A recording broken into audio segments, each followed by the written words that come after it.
Hey guys, tonight we journey back to the banks of the Nile, the glittering artery of ancient Egypt, the birthplace of civilization, and, let's be honest, one of history's longest-running open-air bathtubs. Before you picture a serene sunrise over shimmering waters and people gracefully dipping in like a spa commercial, hold that thought, because tonight we're going to talk about what it really meant to bathe, scrub, and stay clean in a world where the line between hygiene and infection was blurry at best.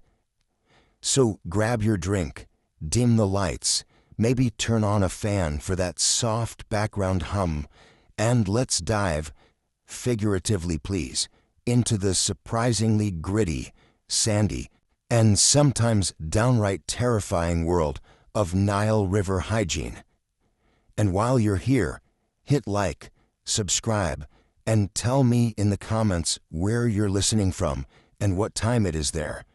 Because whether you're in a city apartment or somewhere with actual sand outside, you'll appreciate just how much ancient Egyptians depended on the Nile, not only for food and life, but also for trying to scrub away the day's dust and the day's diseases. Imagine waking up in Thebes around 1500 BCE. The air is warm, already heavy with the scent of mud, fish, and sweat. You've slept on a reed mat, your hair sticky with oil, your linen tunic clinging from the night's humidity. You step outside, stretch, and your first chore of the morning? Not coffee, not breakfast. Bath time, or something close enough. The Nile wasn't just a river. It was the shower, sink, laundry machine, and spiritual purifier rolled into one. Egyptians believed cleanliness was next to godliness, literally. The priests of temples shaved their entire bodies from head to toe every other day to avoid lice and impurity.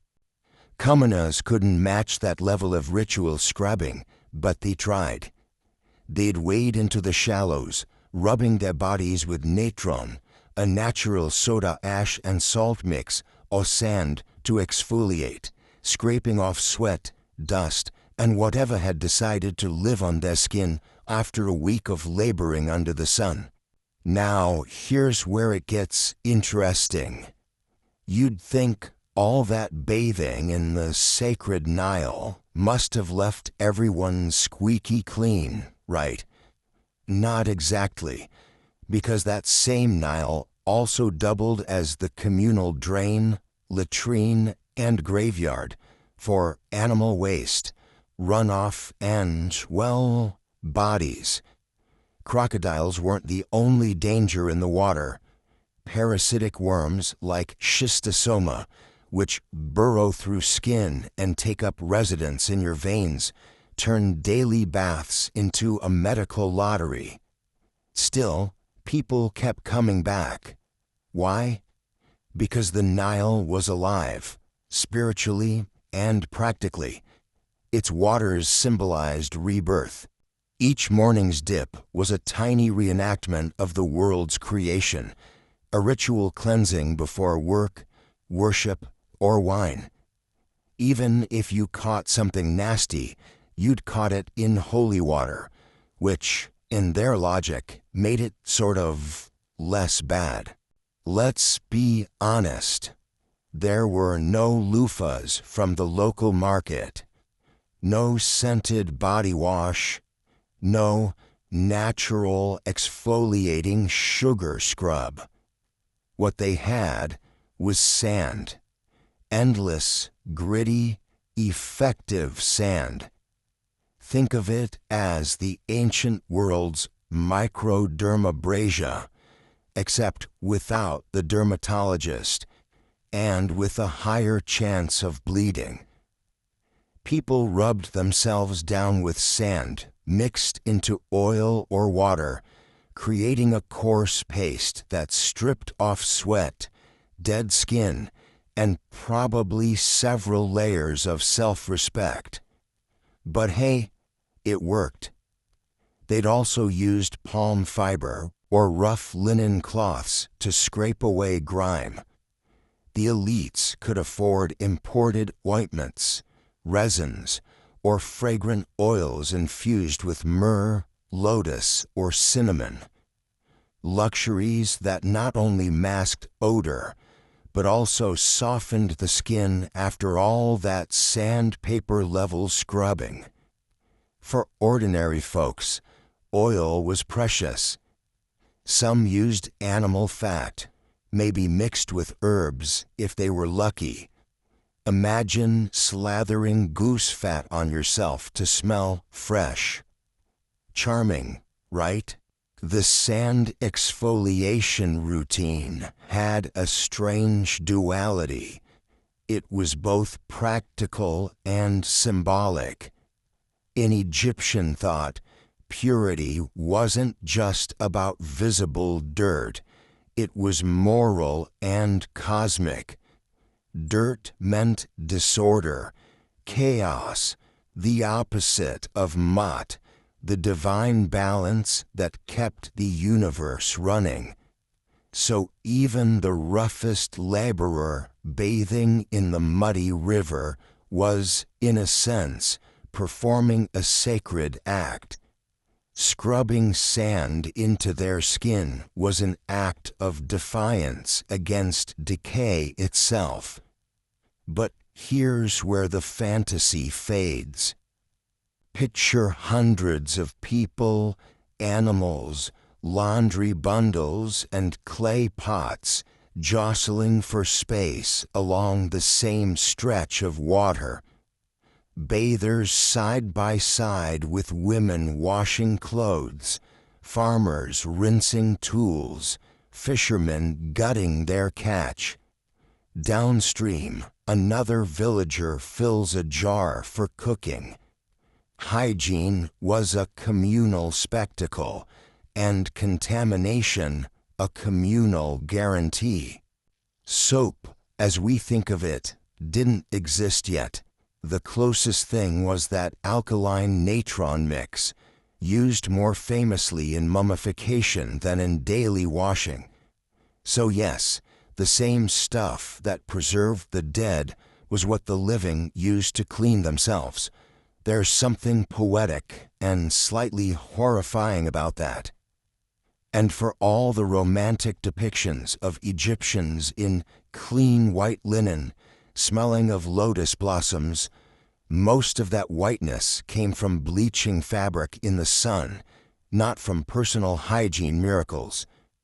Sweat was constant, odor was universal, and perfume was both luxury and survival strategy. Temples even produced perfumed oils as offerings, blurring the line between divine fragrance and deodorant. So, next time you picture an Egyptian reclining by the Nile under golden light, imagine instead someone vigorously rubbing themselves with sand, probably getting bitten by a mosquito, while a goat relieves itself 2 meters away. Ancient beauty, unfiltered. But bathing wasn't just a necessity, it was social theater. Families gathered at the river's edge at dawn or dusk, chatting, arguing, joking, maybe gossiping about whose husband still smelled like donkey after a full scrub. The Nile was as much about connection as cleanliness. Yet beneath the laughter and rituals, danger always lurked.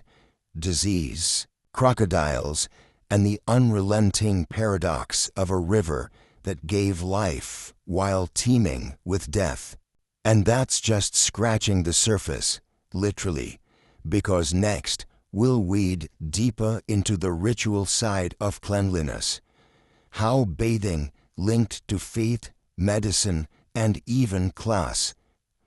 Ever wonder why priests shaved their eyebrows?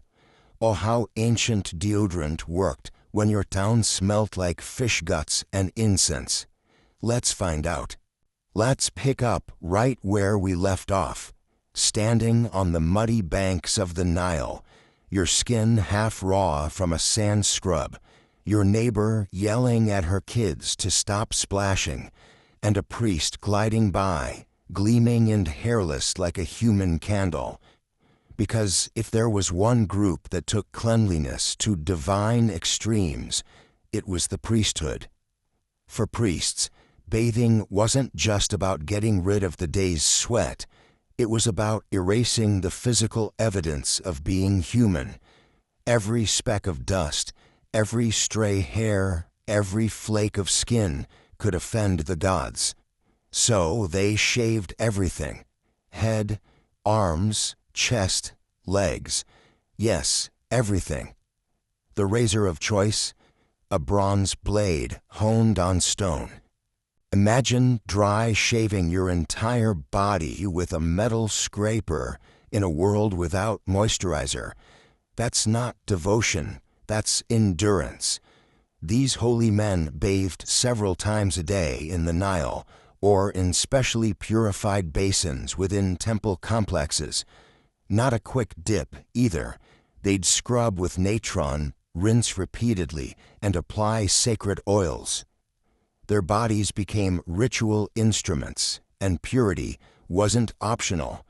If you think modern influencers obsess over self-care routines, try being a man who believed that a stray armpit hair could ruin your connection with the divine.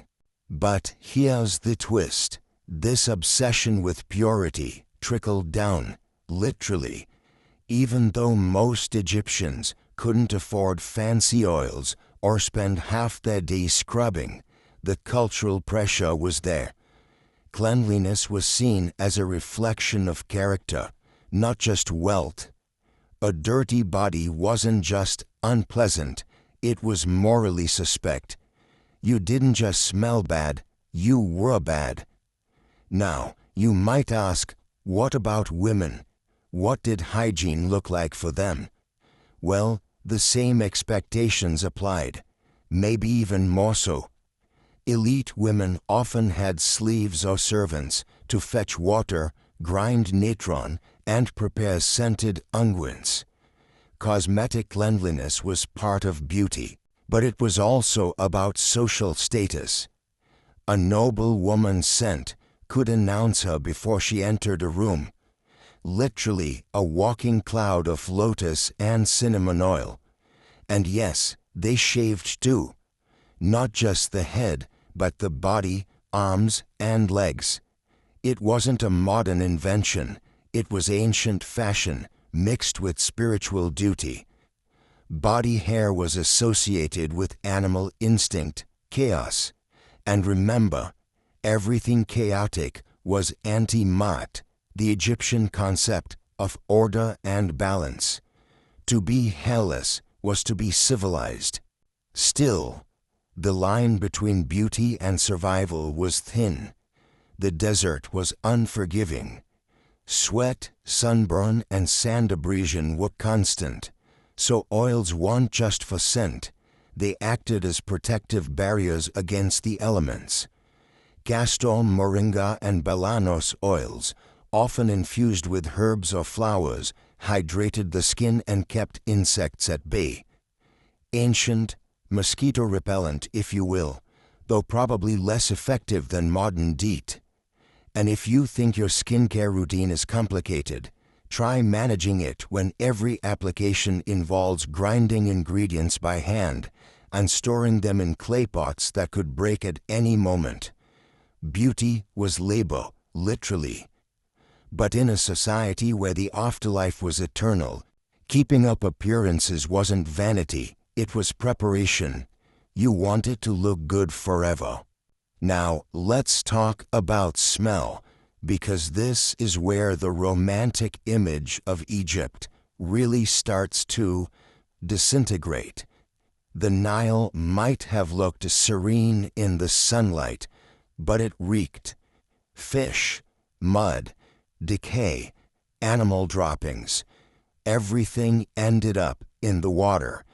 Add in thousands of sweaty bodies washing at dawn and dusk, and you've got what must have been one of the most pungent spas in human history. That's why perfume wasn't just decoration, it was armor. The Egyptians were the perfumers of the ancient world, and they took scent seriously. Myrrh, frankincense, cinnamon, and lotus oil were the big ones. These weren't light, airy fragrances either. Think thick, resinous ointments that stuck to your skin like honey and burned like incense. When in doubt, outstink the world. They made cones of perfumed wax that they'd wear on their heads during banquets. As the night went on and the wax melted, the scent would drip slowly down their hair and skin, mixing with sweat and oil. Luxurious, yes. Messy, also yes. Practical, absolutely not. But to them it symbolized joy, sensuality, and divine favor. Smelling good was part of being good. Of course, not everyone had access to such luxuries. The average laborer or farmer wasn't slathering themselves in imported myrrh. They had simpler solutions. Some used aromatic herbs like mint or thyme mixed with oil. Others relied on smoke, literally standing over burning herbs to let the scent cling to their clothes and hair. Early deodorant, Egyptian edition, a human incense stick. For the lower classes, hygiene was a compromise. Bathing in the Nile was free, but risky. Oils were expensive, but essential. Sand was abundant, but harsh. Everything came down to balance between practicality and faith, between necessity and ritual. And here's something rarely mentioned. Even the tools of cleanliness carried social meaning. A fine bronze mirror, polished to perfection, wasn't just for vanity. It symbolized clarity of soul. A broken or tarnished mirror, bad omen. Combs were carved from bone or wood, sometimes decorated with images of Hathor, the goddess of beauty. And razors weren't just tools, they were statements. Owning one said, "I care about purity." Owning two said, "I have the time and money to care about purity twice as much as you." It's fascinating how deeply the Egyptians wove hygiene into their moral universe. You didn't just wash dirt away, you washed away spiritual impurity, bad luck, maybe even sin. Bathing was a physical theology, soap and faith in one lather. But as noble as that sounds, reality always had its revenge. Every bath, every shave, every splash of river water came with invisible risks. Parasites, infections, and fungal diseases thrived in the warm climate. Even the oils and perfumes could turn rancid fast in the sun, causing rashes or worse. Yet people kept at it, trusting that ritual purity outweighed medical caution. Because in Egypt, dirt wasn't the enemy, disorder was. The Nile, muddy and crawling with life, was both the cleanser and the contaminant.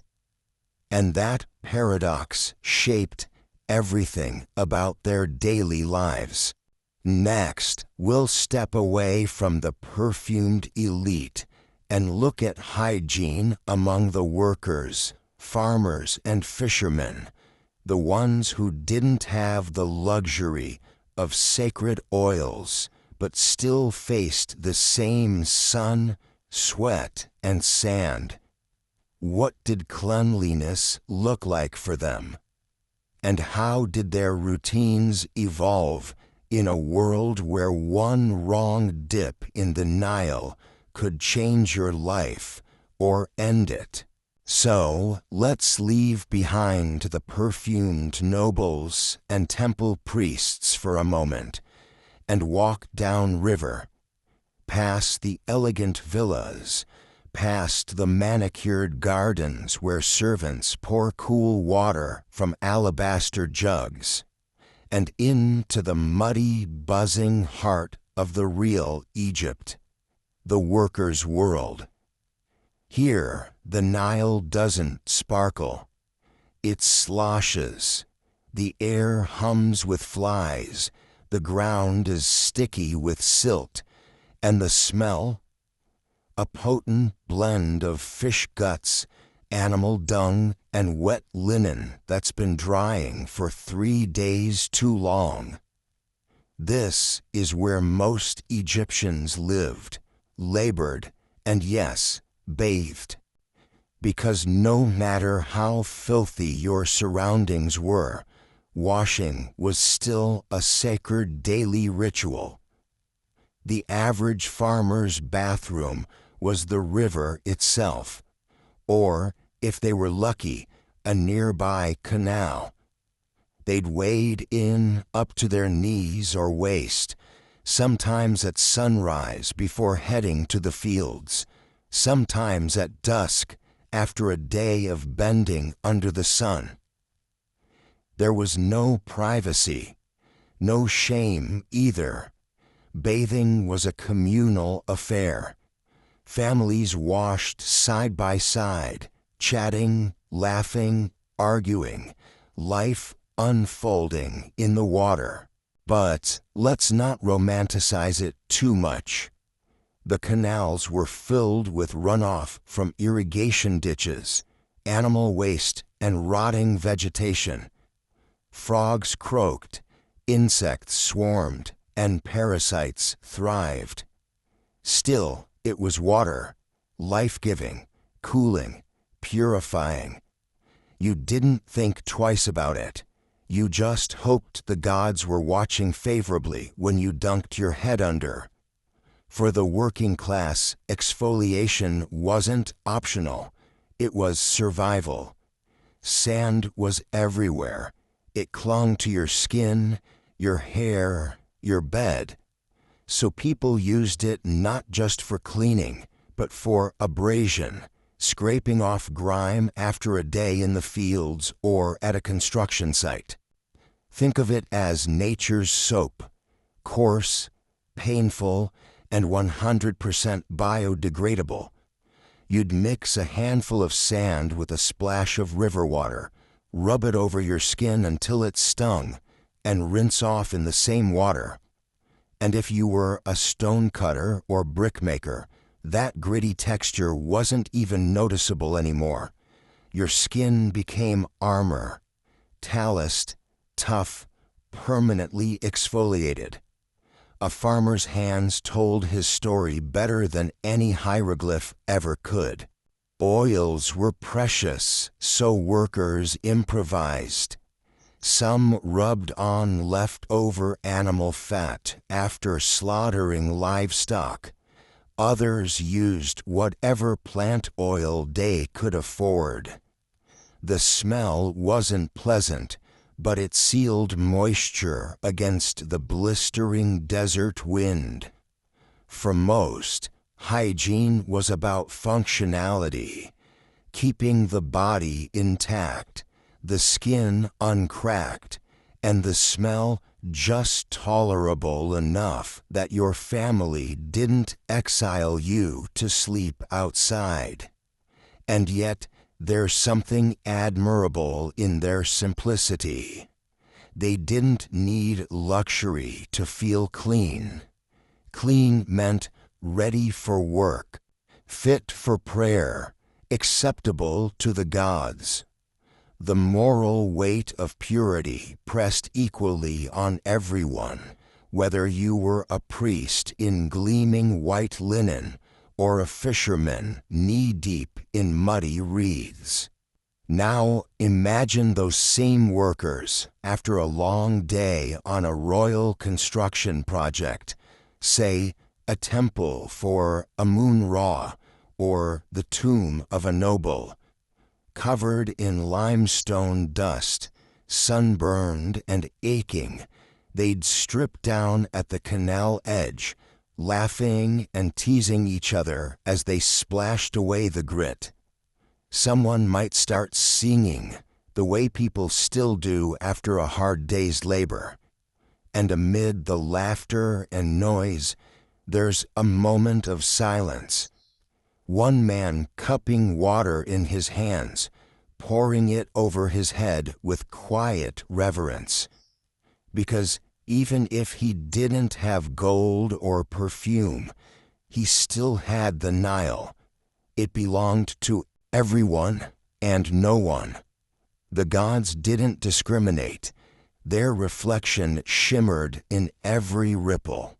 But the reality behind that poetry? Brutal. Waterborne diseases were rampant. Schistosomiasis, the Nile worm, crept into the bloodstream through bare feet and lingered for years, causing fevers, swelling, and chronic pain. Eye infections, skin ulcers, intestinal parasites, these were part of daily life.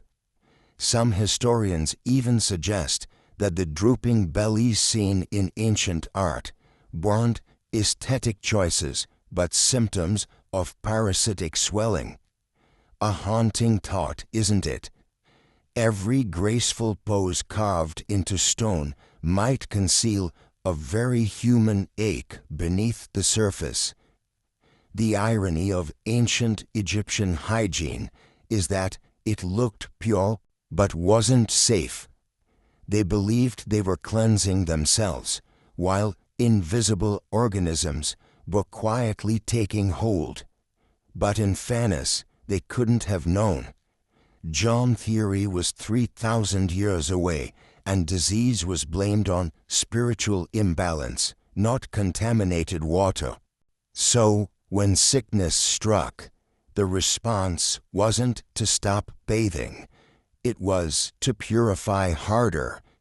More scrubbing, more natron, more prayers.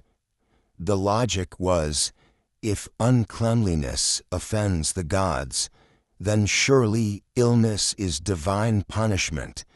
Therefore, wash until it's gone. The result? A feedback loop of devotion and infection. But it kept people connected to their gods, to each other, to the rhythm of the river. And hygiene wasn't just about the body. It extended to the home. Workers' houses, though modest, were swept daily. The floors were compacted mud, sometimes sprinkled with sand or ash to absorb moisture. Clay pots stored water from the river, often filtered through linen to catch debris. It didn't remove bacteria, of course, but it made the water look clean.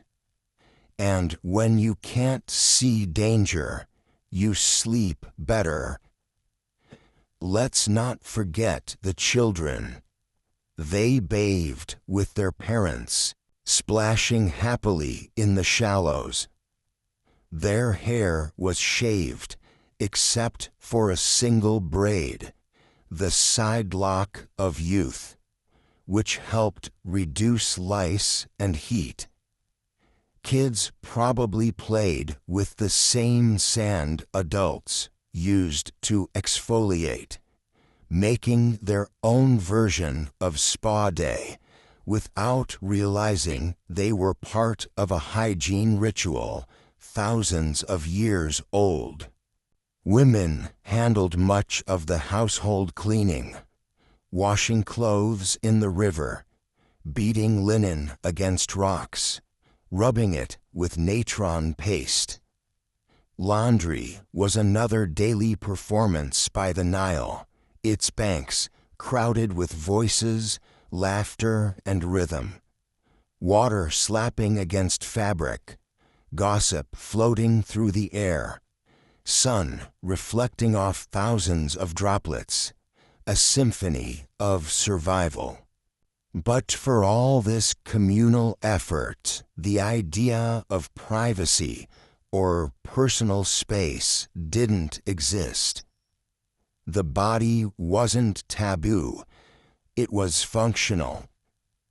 Everyone had the same relationship with the river, dependence and respect mixed with fear. You could bathe in the Nile and die from it. You could worship it and watch it destroy your crops in the next flood. And maybe that's why cleanliness mattered so much. It was a form of control. You couldn't tame the river, but you could tame your own skin. You couldn't predict disease, but you could scrub away the dirt and hope it pleased the gods enough to spare you. And speaking of the gods, this is where things get even more fascinating, because bathing wasn't just an earthly act. It had cosmic implications. Every splash of water, every grain of sand rubbed into the skin was part of Egypt's eternal struggle against Isfet, chaos. So in the next part, we'll climb out of the river and into the temples, where water, oil, and purity became tools of divine communication. We'll see how priests turned hygiene into ritual magic, how ordinary people sought protection through cleanliness, and why even the dead had to stay spotless in the afterlife. We've seen how the Nile served as a communal bathtub, a workplace, and a medical hazard all at once. But to the Egyptians, it was far more than just a river. It was a divine artery, pulsing with the power of the gods themselves. Every ripple was sacred, every drop a fragment of creation. And to bathe in it wasn't just about washing off sweat. It was an act of spiritual maintenance, a small daily reenactment of the first morning of the world. In Egyptian cosmology, creation began with water, the primeval flood, the Nun. From that infinite chaos rose the first mound of land, kissed by sunlight, and upon it the god Atum shaped the world. So when you stepped into the Nile to wash, you weren't just bathing, you were symbolically stepping back into that mythic water of beginnings, emerging reborn and orderly once more. Pretty poetic for what was essentially a morning rinse surrounded by flies. The act of purification, wab, was the foundation of Egyptian religion. Priests didn't enter temples without bathing several times a day, and even the most ordinary villager mimicked that rhythm in their daily life. The river, the basin, the pouring of water, It was all theater for the gods. A clean body was a clear offering, a signal that you were ready to commune with the divine. A dirty one, that was spiritual static. You couldn't expect the gods to listen through all that noise of dust and sweat. Inside temple complexes, cleanliness reached obsessive levels. Imagine walking into Karnak or Luxor, not as a tourist, but as a servant of the divine. You'd start by bathing in a sacred lake, an artificial pool built within the temple enclosure and fed by the Nile. Its water wasn't just for hygiene, it was liquid holiness. Every priest entering service had to submerge in it, sometimes multiple times a day, even during winter. And yes, that meant goosebumps in the desert. They'd shave completely, no hair meant no impurity, and wear freshly laundered linen each time. Not freshly laundered as in scented with rose oil and sun-dried on marble, but bleached and washed again and again until it was almost transparent. The linen wasn't decoration, it was armor against contamination. Even the tools of cleanliness were sacred. Bronze razors, alabaster basins, linen towels, all ritually purified. The very act of bathing was a spell, aligning the human body with the gods' perfect order. The Egyptian word for priest, wab, literally means the pure one. In that sense, cleanliness wasn't next to godliness, it was godliness. The most fascinating part is how this purity logic extended into daily worship. Before praying at a household shrine or making offerings, people performed small ablutions, rinsing hands, face, sometimes feet. It wasn't about dirt. It was about resetting the cosmic balance. And this balance wasn't metaphorical, it was political. Pharaoh himself was the living embodiment of Ma'at, the divine order that kept chaos at bay.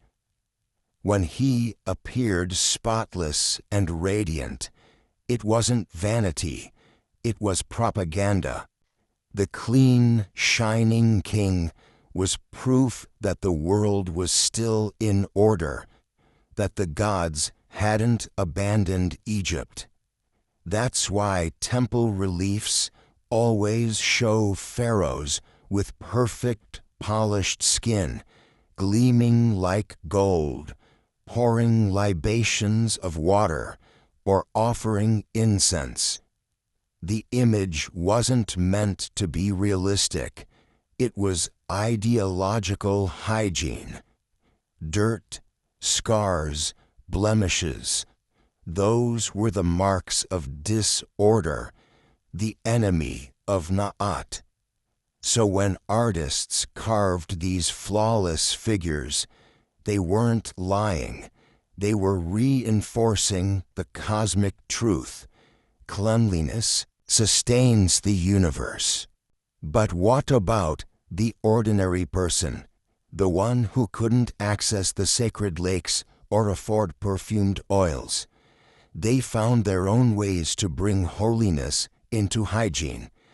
Clay basins in homes, jars for washing, even small altars where water was poured before meals or sleep.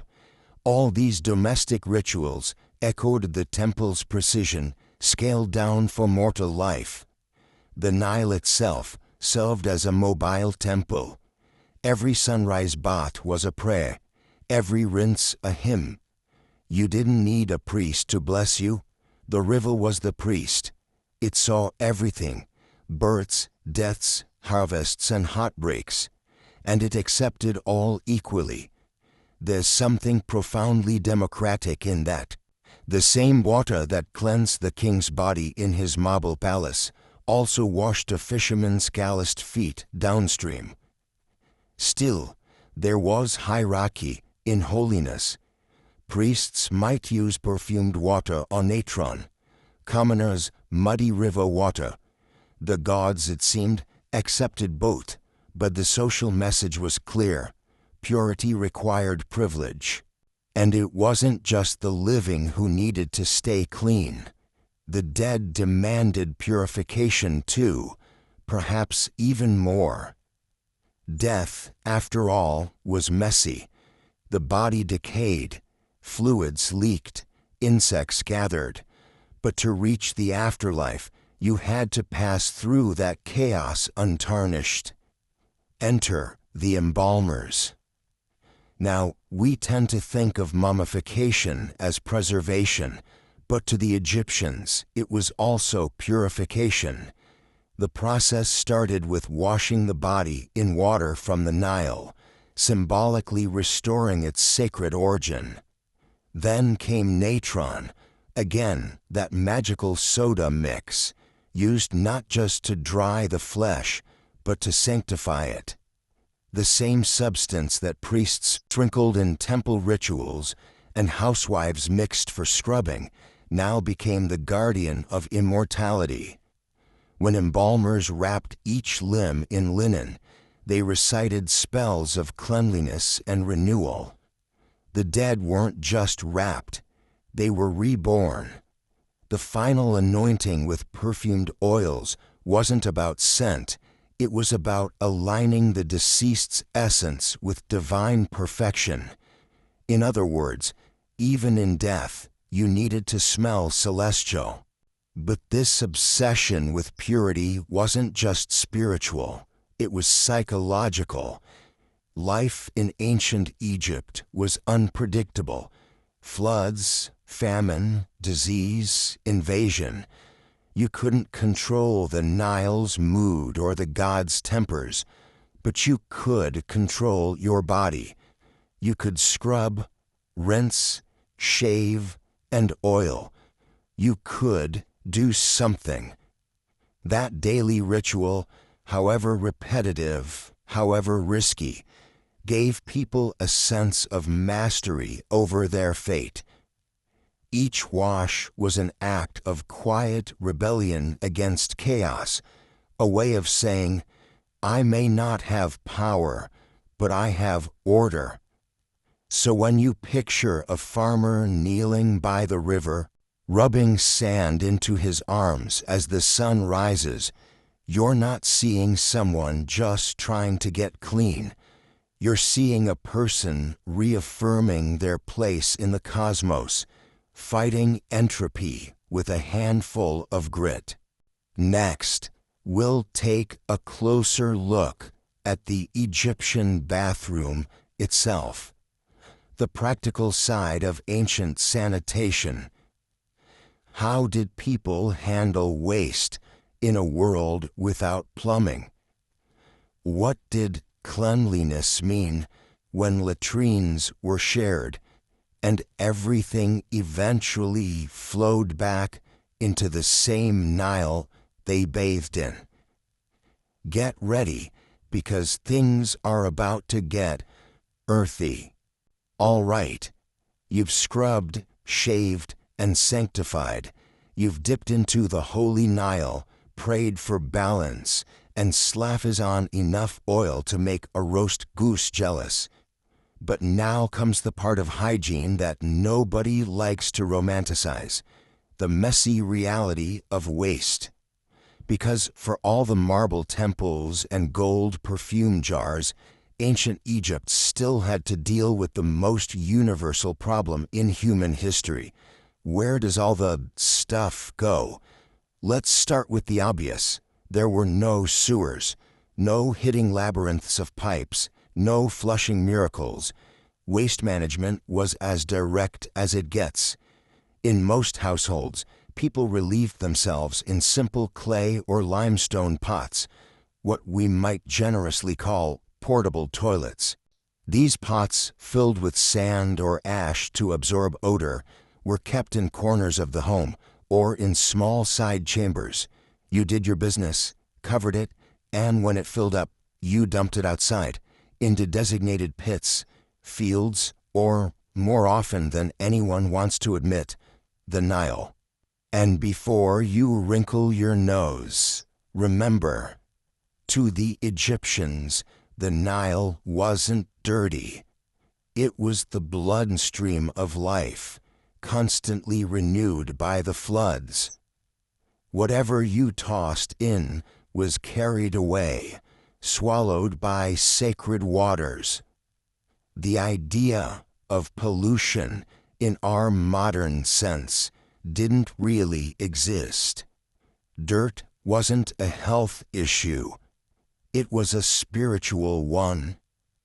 You could cleanse yourself with that same water later, and it was perfectly normal. Larger towns and elite estates sometimes had something slightly more advanced: fixed latrines. Imagine a limestone seat over a shallow pit lined with sand or straw. It's primitive, sure, but in a hot, dry climate, it worked better than you might think. The sand absorbed moisture, the heat desiccated waste, and servants periodically scooped it out. Ancient compost management at its finest. Some of that waste might even end up recycled as fertilizer for fields, completing Egypt's eternal cycle of life, death, and, well, digestion.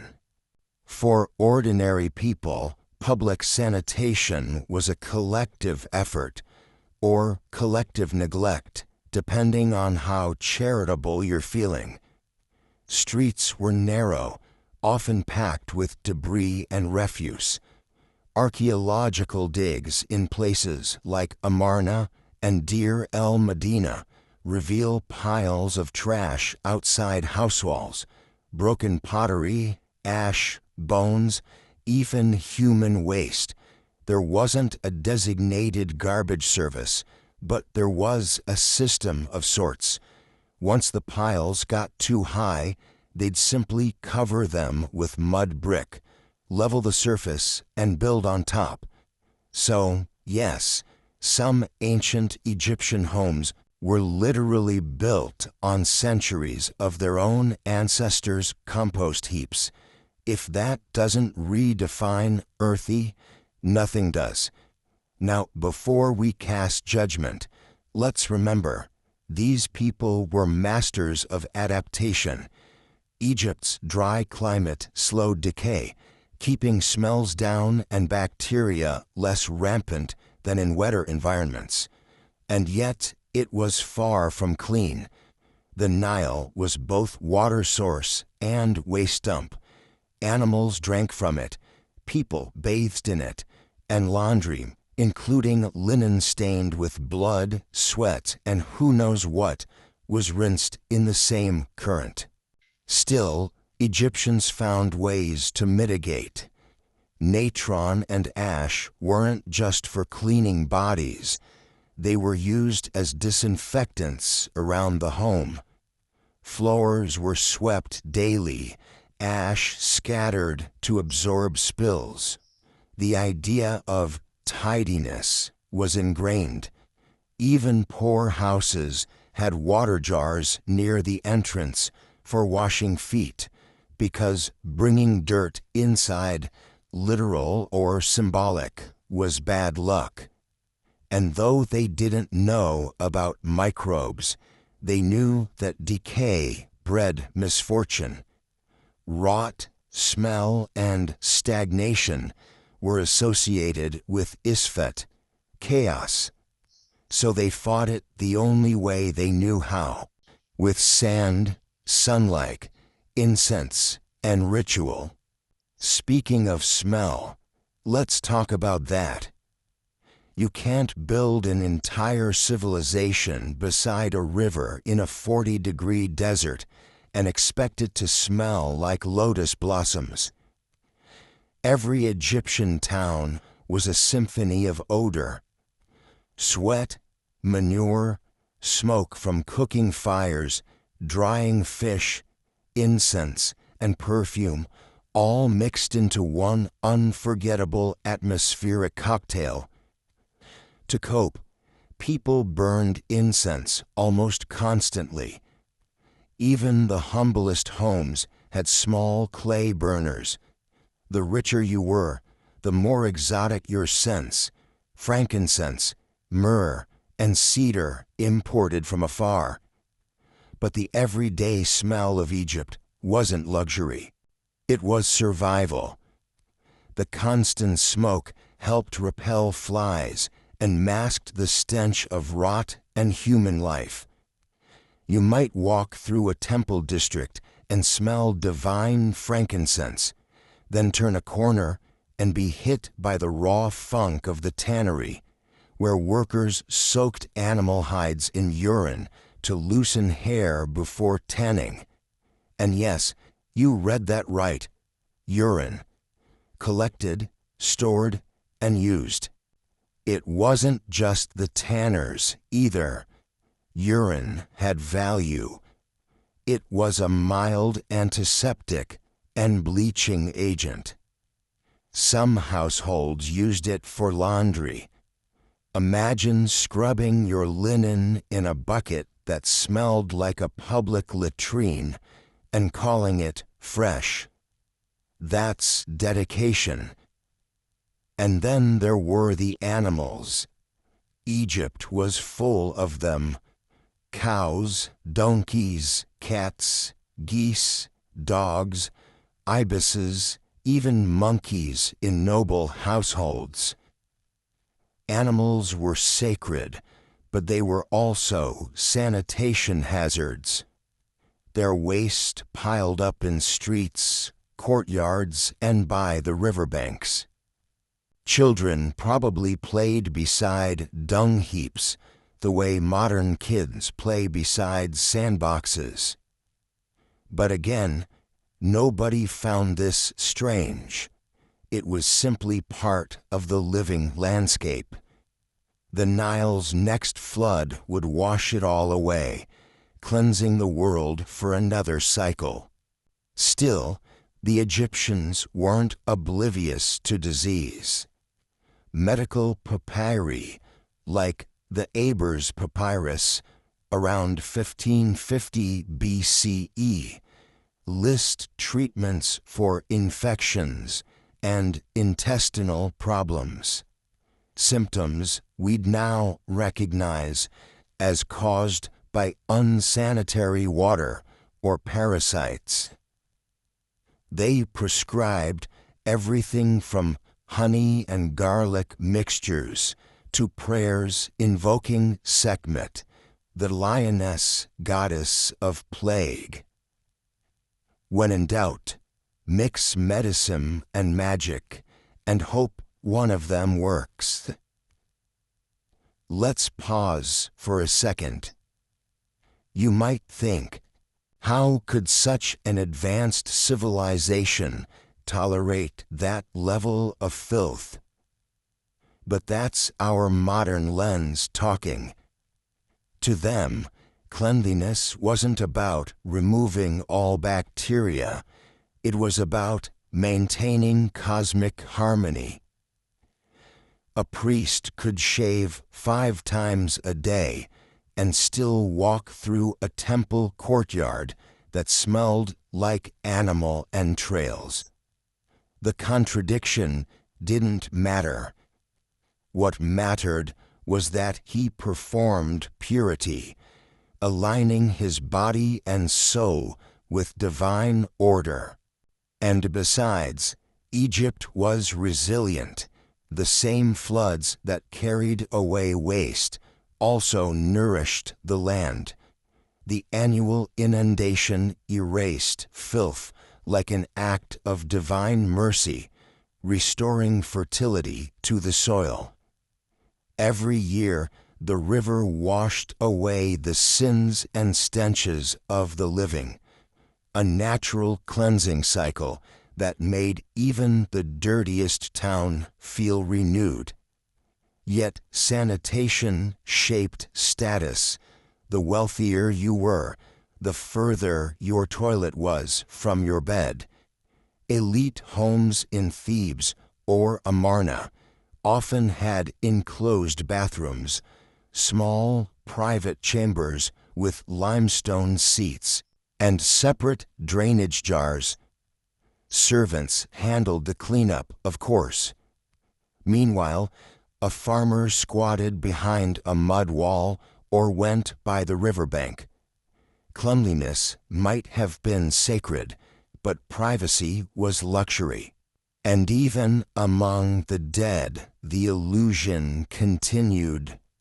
Tomb art rarely depicted toilets or waste, but archaeologists have found evidence that some tombs included miniature toilet models, a symbolic assurance that even in the afterlife, the noble could attend to their needs in comfort, the ultimate sign of status, not just eternal life, but eternal plumbing.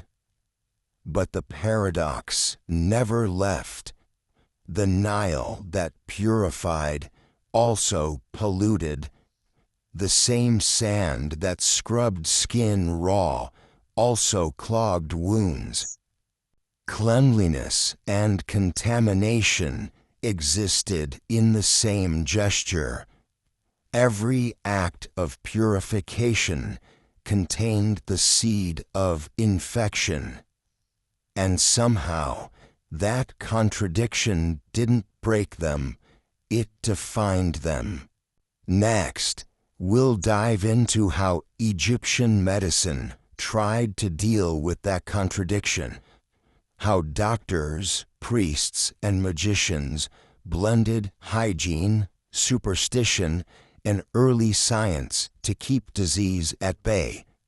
Because when your daily bath could kill you, healing had to be as creative as it was desperate. We've bathed, scrubbed, and endured the realities of Nile-born cleanliness. But what happens when the water that purifies also poisons?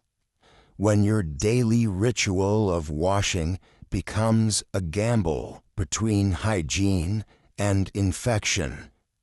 That's where the ancient Egyptians turned to their next great obsession, medicine, a field balanced on the knife's edge between magic and practicality. To them, disease wasn't just biology, it was cosmic imbalance. You didn't simply catch a cold. You offended a god, angered a spirit, or allowed chaos, in local terms, isfet, to creep into your body. And to restore harmony, ma'at, you needed a healer who could bridge the worlds of man and divine. Enter the Sonu, the physician priests who treated everything from broken bones to curses. These weren't back alley witch doctors. Some served in temples, others in Pharaoh's palace, their titles carved proudly on tomb walls. You could find specialists too, eye doctors, dentists, even what we'd now call gastroenterologists. There's literally a record of a keeper of the royal rectum. Imagine introducing yourself with that at dinner. The medical papyri they left behind, especially the Ebers Papyrus and the Edwin Smith Papyrus, show a civilization that understood anatomy better than most of the world would for thousands of years. The Edwin Smith papyrus, in particular, is shockingly rational. It reads like a trauma manual. Head wound, diagnosis, prognosis, treatment. No mysticism, no guesswork, just observation and method. But flip a few scrolls over to the Ebers papyrus, and suddenly you're knee-deep in magical recipes. To drive out the demon that eats flesh, mix honey with natron and recite this spell 7 times. That was Egyptian medicine, a constant duality of science and sorcery, one hand applying salve while the other drew protective sigils in the air. Still, many of their treatments worked astonishingly well. Honey was their go-to antibiotic, its natural antiseptic qualities preventing infection long before anyone could spell bacteria. They used garlic and onions for internal ailments, both of which are packed with sulfur compounds that boost immunity. Natron, their divine multi-purpose salt, doubled as a cleanser and disinfectant. Vinegar and wine were poured into wounds, and linen bandages soaked in oils and honey kept things sterile. They weren't guessing blindly, they were experimenting, observing, refining, empirical scientists in priestly robes. Then, of course, came the strange side of the pharmacy: crocodile dung poultices, donkey fat balms, crushed beetles mixed with myrrh, even powdered mummy, believed to contain divine preservation. The logic was sound in its own way. If mummification stopped decay, consuming a little of that essence might stop illness. It's grotesque, yes, but it reflects the Egyptians' belief that life, death, and health were a continuous cycle. The boundaries between them were spiritual, not anatomical. But there was no escaping the Nile's microbial army. Parasites like schistosomiasis ravaged kidneys and livers. Intestinal worms were constant companions. The symptoms were so widespread that people probably thought they were just part of being alive. The water that cleansed them also infected them, and they carried those contradictions without complaint. The environment itself conspired against them. Fine sand worked its way into bread flour, grinding down teeth until middle-aged Egyptians had jaws like cracked pottery. Eye infections from dust and flies were constant. Skin cracked under the sun. Yet through all that, Egyptians believed that maintaining ritual cleanliness, washing, shaving, perfuming, could hold the chaos at bay. Hygiene wasn't just survival, it was spiritual defiance. Priests of Sekhmet, goddess of both plague and healing, bathed multiple times a day, shaved every hair from their bodies, and wore fresh linen each time. They purified themselves with natron and incense before touching the sick. It was a form of spiritual sterilization and, accidentally, medical hygiene. Their rituals kept them cleaner than most medieval doctors would ever be. They didn't know why it worked, but they knew it did. And so, when the Nile made you ill, when sand tore your skin, or when heat and flies broke you down, Egypt's medicine wrapped you in ritual, honey, and hope. You might survive by prayer or by poultice, or both. But underneath it all, there was one truth that held the civilization together. To live cleanly was to live in harmony with the gods. Cosmetics in ancient Egypt were far more than decoration. They were daily medicine disguised as glamour. When you picture an Egyptian, you probably imagine those iconic coal-lined eyes, black as midnight, sharp as daggers. They weren't just for beauty or intimidation. That black pigment, made from galena, a form of lead sulfide, had antibacterial properties that helped prevent eye infections. In a land where sunlight was blinding and flies carried disease, eyeliner was as much a medical tool as it was a fashion statement. But Egyptians didn't stop there. Their world was drenched in color. They mixed green malachite for eyeshadow, red ochre for lips and cheeks, and crushed carmine beetles for deeper crimson tones. These pigments weren't mass-produced vanity items. They were carefully prepared in small clay palettes, ground with precision, and stored in tiny alabaster pots. Applying them was a ritual. Men and women alike stood before polished copper mirrors, dipping reed sticks or ivory applicators into powders and oils. Even servants and laborers could afford simpler versions. Beauty wasn't just for the elite. It was a mark of civilization.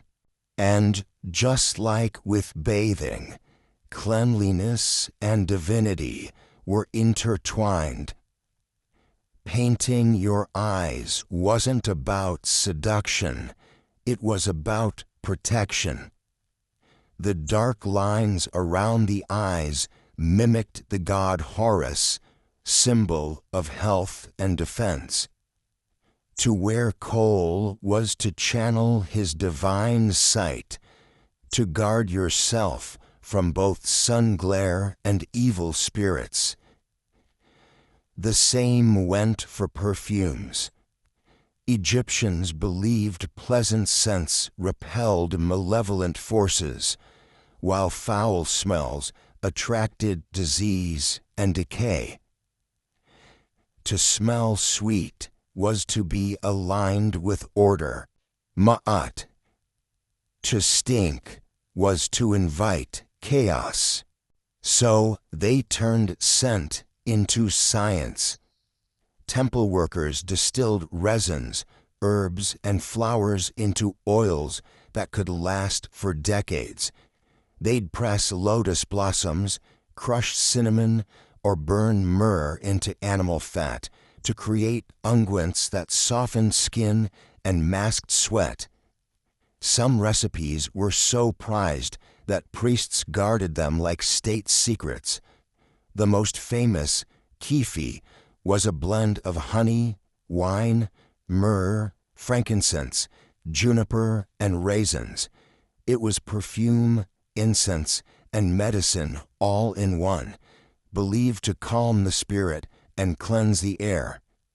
Imagine walking through Thebes at sunset, the city glowing gold and the air thick with kefi smoke curling from every doorway. And all the oils. Egyptians were obsessed with lubrication on skin, hair, and even furniture. The desert air was merciless, turning skin to parchment and hair to straw.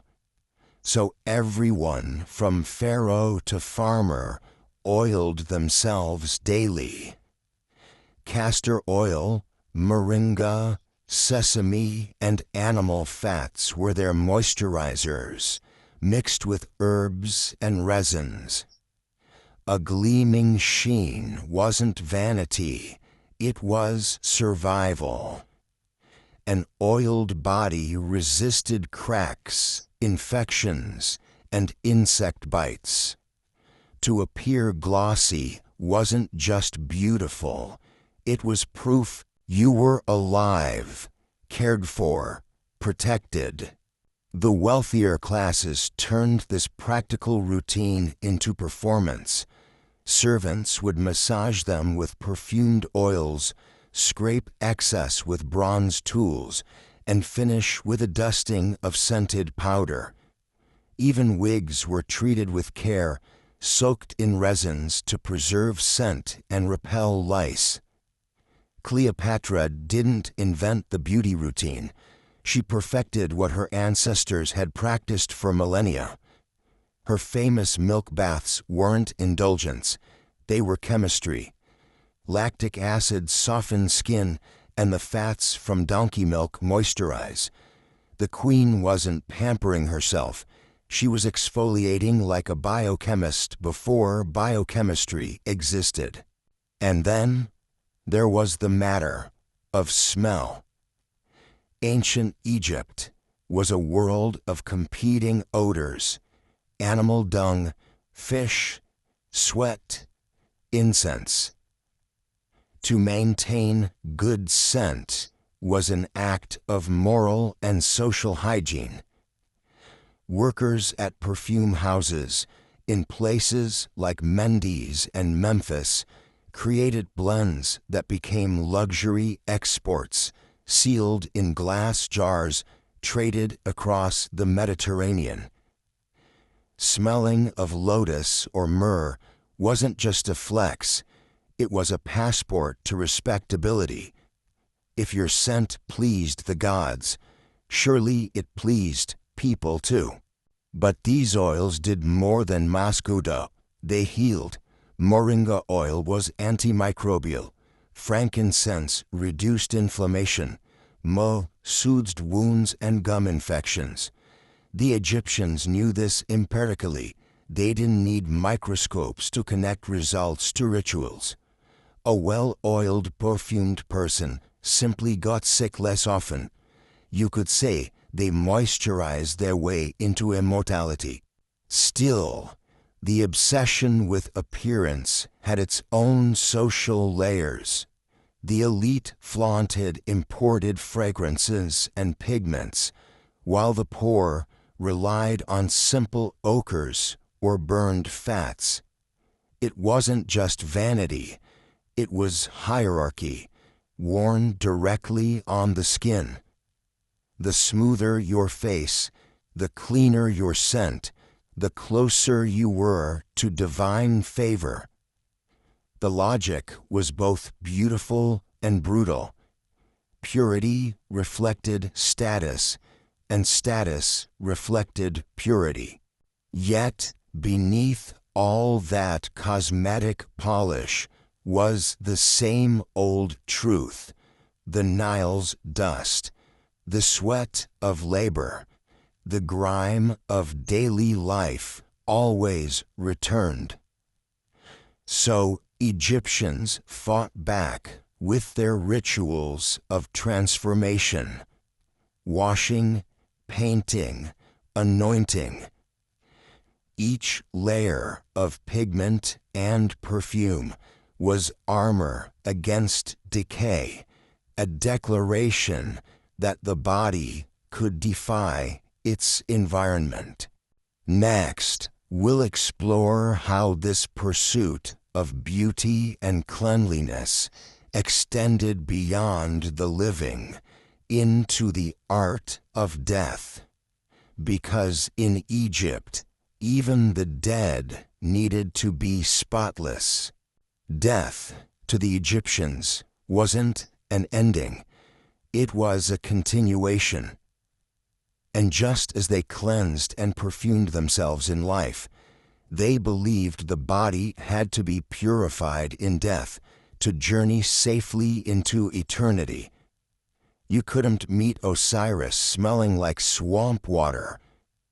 The same principles of hygiene, sanctity, and presentation that governed daily life applied to the afterlife, only magnified into ritual perfection. The process began the moment a person died. The body was impure, a vessel abandoned by the soul, vulnerable to decay and chaos. So embalmers, the unseen custodians of eternity, took over. These men weren't priests in shining linen or nobles with perfumed wigs. They were craftsmen of decay, working in places far from town, because, let's be honest, embalming didn't smell like lotus and honey. Yet paradoxically, they were agents of purification.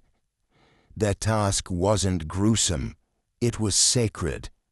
They weren't just preserving flesh, they were restoring divine order. The first step, cleansing. The body was washed in Nile water, just like any living Egyptian might bathe before a meal or a prayer. This water, however, carried spiritual weight. It wasn't ordinary river water. It symbolized rebirth, the same way the Nile's floods renewed the land each year. To wash the dead was to reset them, to return them to the state of purity that preceded birth. Next came the removal of the body's corruption, the internal organs that decayed quickly. The brain was pulled out through the nose with hooks, a detail that still fascinates and horrifies us in equal measure. The heart, believed to be the seat of thought and morality, was usually left inside.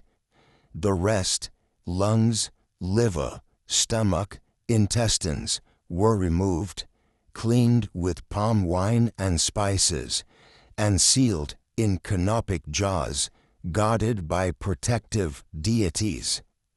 The process was part anatomy lesson, part exorcism.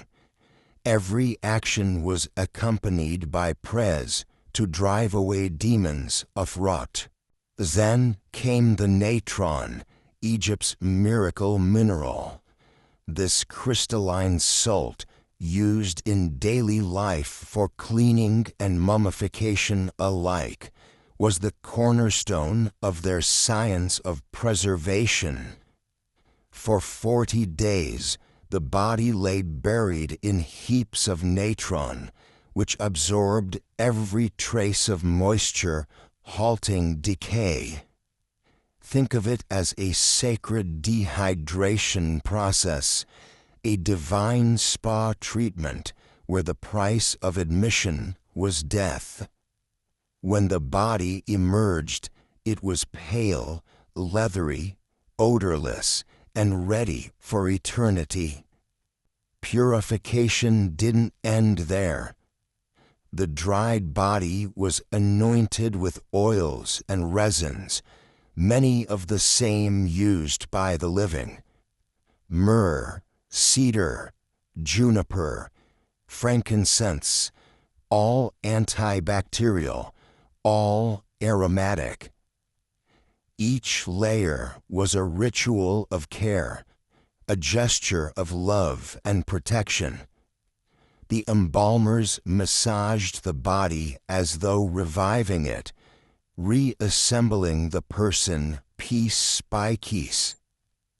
They filled hollows with linen and sawdust to restore lifelike form, painted nails with henna, and traced kohl around the eyes. The dead didn't just rest, they posed for eternity. And let's not overlook the symbolism. These oils weren't just to make the deceased smell good. Scent was divine essence. The fragrance of myrrh was the sweat of the gods. To embalm a person in it was to imbue them with immortality, to seal them against decay, not only physically, but spiritually. In their logic, cleanliness preserved the soul as much as the body. The final wrapping was a masterpiece of both hygiene and artistry. Dozens, sometimes hundreds of linen strips were used, clean, white, freshly woven. Linen was purity incarnate, its whiteness reflecting light and truth.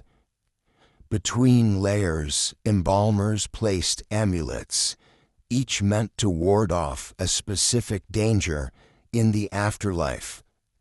The wrapping itself followed ritual geometry, each bandage a boundary between chaos and order. By the time they finished, the corpse wasn't a body anymore. It was a sculpture of perfection, a sanitized, sanctified form, ready for judgment. And then came the scenting. Incense burned constantly in the workshop. Kaifi, sandalwood, and resin to mask the smell of death and signal divine presence.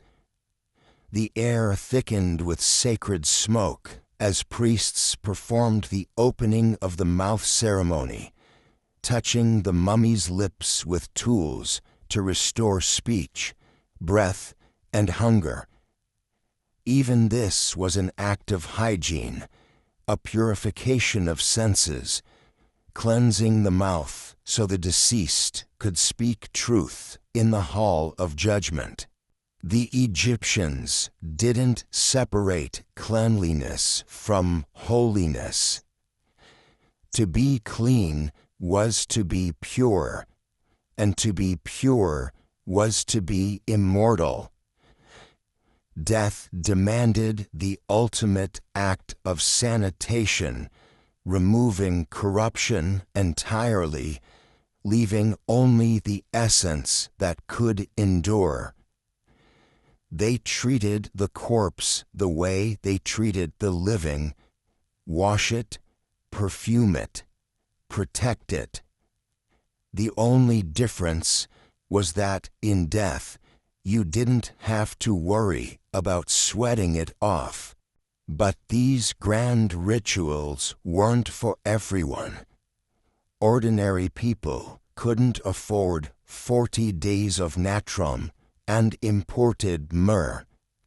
Their burials were humbler, washed, wrapped in simple linen, laid in the sand. Yet the desert, Egypt's most faithful embalmer, preserved them anyway. Nature itself took up the priest's role, drying and purifying the body with its own heat. Whether rich or poor, every Egyptian entered eternity clean. Next, we'll return to the world of the living to see how the obsession with purity shaped society, how cleanliness defined class, morality, and even law.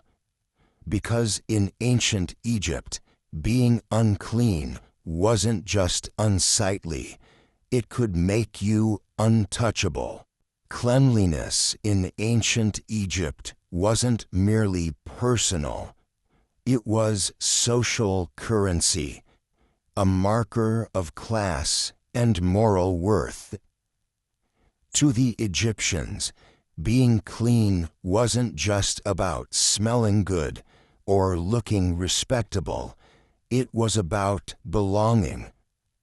The line between civilized and unclean, often traced along the Nile's edge, dividing those who could afford daily baths, perfumes, and linen from those who couldn't. Hygiene, in other words, was a social hierarchy in liquid form. The elite set the standard. Nobles and priests had private bathing areas, perfumed oils imported from Punt, and servants whose entire job was to keep their masters spotless. Their homes were built around cleanliness. Rooms were plastered smooth and whitewashed to reflect light and repel pests, and floors were swept daily by enslaved laborers wielding palm fiber brooms. Cleanliness wasn't only about the body, it was about the environment. A tidy space was a moral one. A dusty corner, a dirty jar, or, heaven forbid, a fly hovering near your bread was not just unpleasant, but spiritually dangerous. And yet, for the common folk, maintaining this ideal was a daily struggle. Farmers, fishermen, and builders spent their lives ankle-deep in mud and sweat. They didn't have alabaster basins or imported oils, but they still tried. A worker might rinse himself in the Nile after a day's labor, rub his skin with natron if he could spare it, and rewrap his worn linen. Even the humblest Egyptian took pride in appearing clean at festivals and temple visits. Soap may not have existed in the modern sense, but effort did, and effort counted. But the priests took things to divine extremes. They were the cleanest men in the kingdom, by law, not by choice. Before stepping into a temple, a priest had to bathe multiple times a day in sacred pools, shave every hair from his body, and wear only pure white linen. They couldn't smell of sweat, smoke, or even ordinary life. Their purity was their license to serve the gods.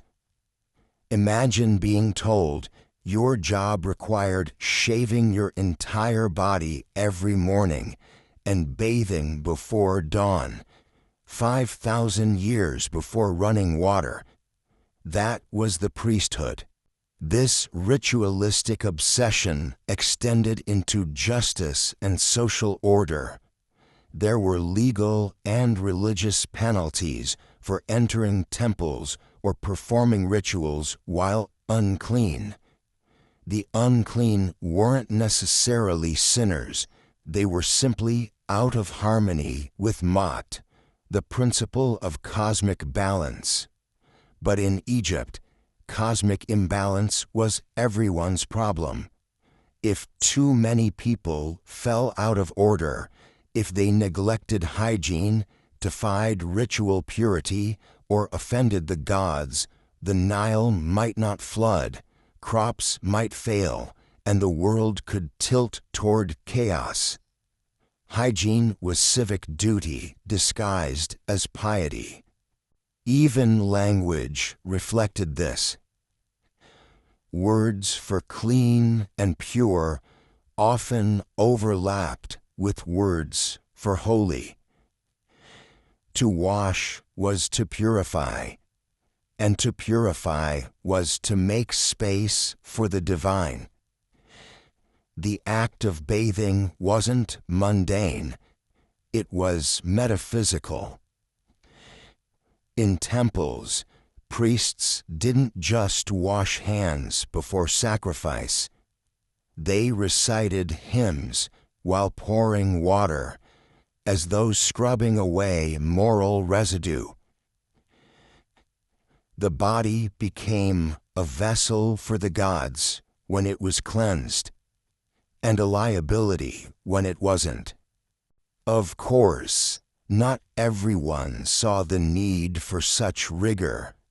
There were jokes. Yes, ancient Egyptian humor survives in graffiti and papyri, mocking those who overdid it. One satirical tale describes a priest so obsessed with purity that he shaved his cat to keep it ritually clean, earning him divine wrath instead of favor. Even then, the line between devotion and absurdity was thin, but it's telling that the joke exists. It proves how deep hygiene had sunk into the Egyptian psyche. You could joke about it because everyone understood it. And like all symbols of order, purity had its contradictions. The same Nile that purified you was also the sewer for your neighbor upstream. The same oils that signaled refinement were extracted by laborers sweating under the sun. The wealthy claimed moral superiority through their polished appearance, but that polish was built on the grime of others. Egypt's cleanliness, in truth, was a collective illusion, one part aspiration, one part performance. Yet, for all its hypocrisies, this obsession created one of the cleanest civilizations in the ancient world. While cities elsewhere reeked of waste and disease, Egyptian settlements maintained surprising order. Streets were swept, water jars covered, food stored off the ground. They didn't have germ theory, but they had intuition, and ritual discipline filled the gaps. The priest's bath and the peasant's rinse both served the same silent goal: to keep chaos, dirt, disease, and disorder at bay. In the end, cleanliness wasn't just about the body or even the soul. It was Egypt's answer to entropy. The Nile flooded, the sand encroached, death loomed, but washing, shaving, perfuming, and wrapping reaffirmed the same message: order endures. Cleanliness was rebellion against decay, and every time an Egyptian bathed, they participated in a national act of defiance against the inevitable.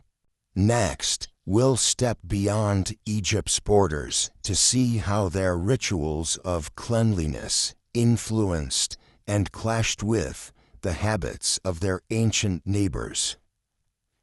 Because while Egyptians were bathing in sacred pools, some civilizations were still figuring out what water was really for. To the east and north of Egypt, other civilizations looked at the Nile people's bathing rituals with a mix of fascination and confusion. The Egyptians, with their shaved heads, perfumed oils, and constant washing, seemed almost alien to cultures that viewed water as either sacred and untouchable or simply inconvenient. Imagine a Mesopotamian merchant watching an Egyptian priest bathe 5 times before breakfast. He'd probably mutter, "You people must have nothing better to do." In Mesopotamia, the great rival of Egypt in so many ways, water had its own sacred role, but not the same intimate, daily connection. The Tigris and Euphrates were unpredictable and dangerous. They flooded violently, destroying crops and homes. Bathing in them wasn't a casual act, it was risky. Cleanliness in Mesopotamia meant something different, ritual rather than routine. People washed before religious ceremonies or feasts, but daily bathing wasn't a universal habit. And let's not even talk about the plumbing. Most waste went straight into open ditches or the river itself. In a way, the Egyptians' meticulous cleanliness must have seemed both impressive and slightly absurd to their neighbors. The difference came down to environment. The Nile was gentle, dependable, a highway of life. It flooded rhythmically, predictably, and with that rhythm came security. You could build around it, trust it, depend on it. The Tigris and Euphrates, by contrast, were temperamental gods, sometimes generous, often cruel. It's no wonder one civilization found peace in water, while the other treated it with suspicion. The Nile was a friend to bathe in. The Mesopotamian rivers were deities to be appeased.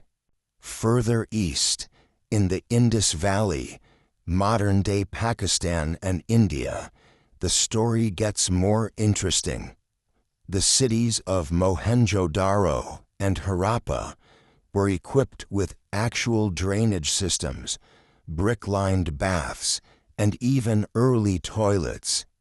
These people were onto something the rest of the world wouldn't rediscover for millennia. They built public baths not for luxury, but for ritual purification. Sound familiar?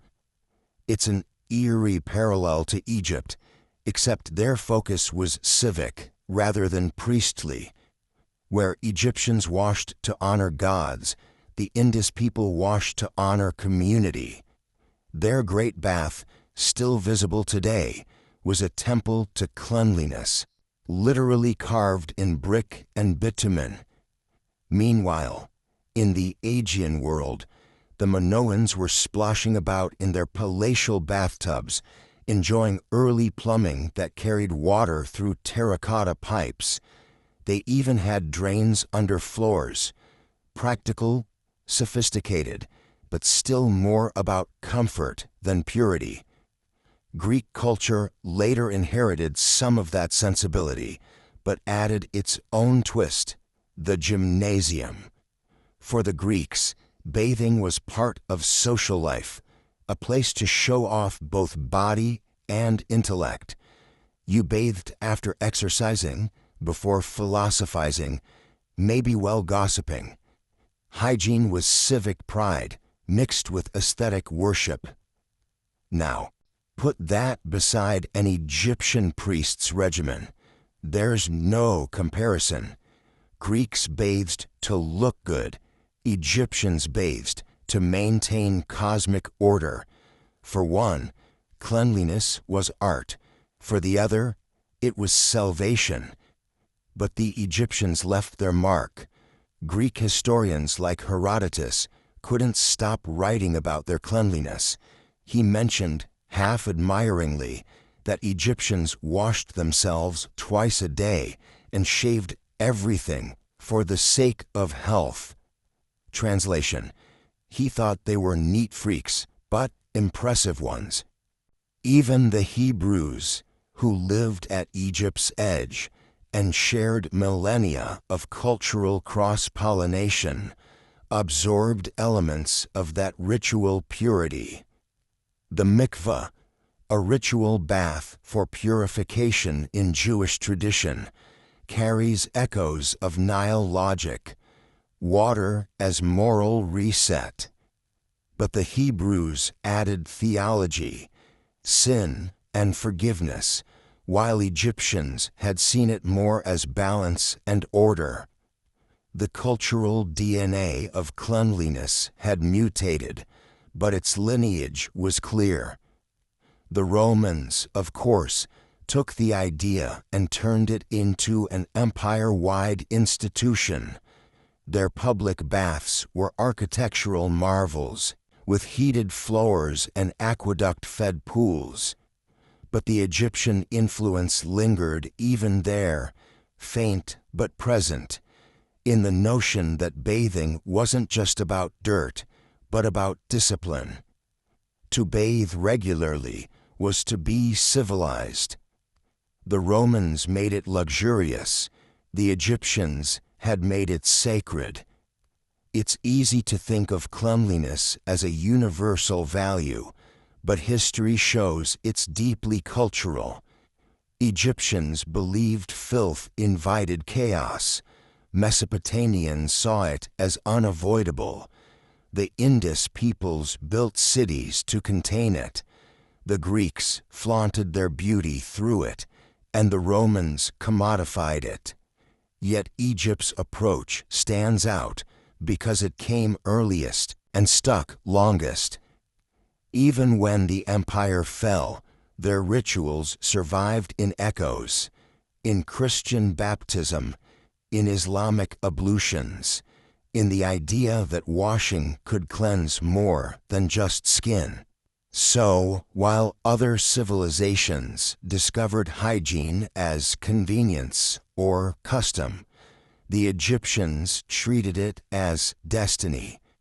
Every splash of water was a miniature reenactment of creation, the first time the gods had brought order from the primal flood. In that sense, every bath was a prayer. And that idea, simple, profound, a little obsessive, would ripple through time far longer than the Nile itself could flow. But all that spiritual devotion had a cost. The more Egyptians washed, the more they exposed themselves to the river's unseen dangers, parasites, diseases, and infections, lurking in the same sacred waters they worshipped. The Nile might have been holy, but it was also hungry. And soon, we'll wade into the darker side of those daily rituals, what really happened when faith met bacteria. The Nile, for all its glory, was never a sterile sanctuary. It was the bloodstream of Egypt, full of life, yes, but also crawling with things that would make a modern microbiologist weep. To the ancient Egyptians, it was the source of purity. To us, it's the world's longest petri dish. Every time someone stepped in for a refreshing rinse, they weren't just washing off sweat, they were diving into a cocktail of parasites, silt, fish waste, crocodile droppings, and decomposing organic matter. But when your culture worships the river, you don't question what's floating in it. Let's start with one of Egypt's most persistent uninvited guests, schistosomiasis, or as modern researchers like to call it, the curse of the Nile. This parasitic infection came from tiny worms living in freshwater snails. Step into the river, and the larvae would slip through your skin like invisible needles.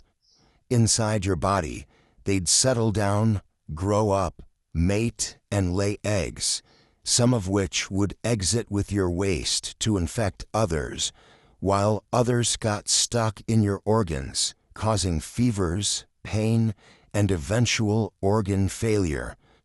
It's estimated that up to 70% of ancient Egyptians carried these worms. Yes, 70. Imagine a civilization where being blessed by the Nile meant being full of tiny, squirming freeloaders. You can almost picture it. A young laborer rinsing himself after hauling limestone blocks all day, feeling the cool relief of water and unknowingly picking up a lifetime companion that would slowly rot his liver. The priests might have seen disease as a punishment from the gods or imbalance of Ma'at, but in truth it was biology playing tricks on faith. Ritual purity achieved through ritual exposure. And schistosomiasis was only the beginning. The Nile also spread bilharzia, hookworm, and intestinal parasites of every shape and appetite. Mosquitoes bred in the river's still pockets, spreading malaria long before the term existed. Add to that the constant contamination from animal carcasses, waste runoff, and even corpses, because, yes, sometimes funerary rituals took place close enough to the river to make things awkward, and you've got a system that was sacred but septic. Yet to the Egyptians it was still paradise. They saw no contradiction between divinity and decay. When you believe that every drop of water comes from the tears of Isis, you don't question the larvae inside. Faith trumped fear. The Nile wasn't just water, it was the essence of life, the breath of gods, the lifeline of eternity. To doubt it was almost heresy. Of course, not everyone bathed directly in the river. The wealthy often had servants fetch water and pour it into basins for private washing. But guess what? The source was still the same. The Nile was the only tap they had. They might filter it through cloth or let sediment settle, but microbes don't respect linen. And when they mixed the water with oils or natron, it probably made them feel cleaner, but it didn't make them safer. Ancient Egypt was the world's earliest lesson in how ritual purity doesn't always equal actual hygiene. This irony becomes clearer when we look at mummified remains. Modern analysis of ancient Egyptian mummies has revealed traces of chronic infections, parasites embedded in tissue, liver damage consistent with schistosomiasis, and even calcified eggs of worms still lodged in veins after 3,000 years. It's haunting. You can scrub your body raw, shave every hair, anoint yourself with lotus oil, and still be hosting an entire microscopic kingdom beneath the skin. But here's where it gets fascinating. They adapted. Over centuries, Egyptians learned to minimize risk without understanding germs.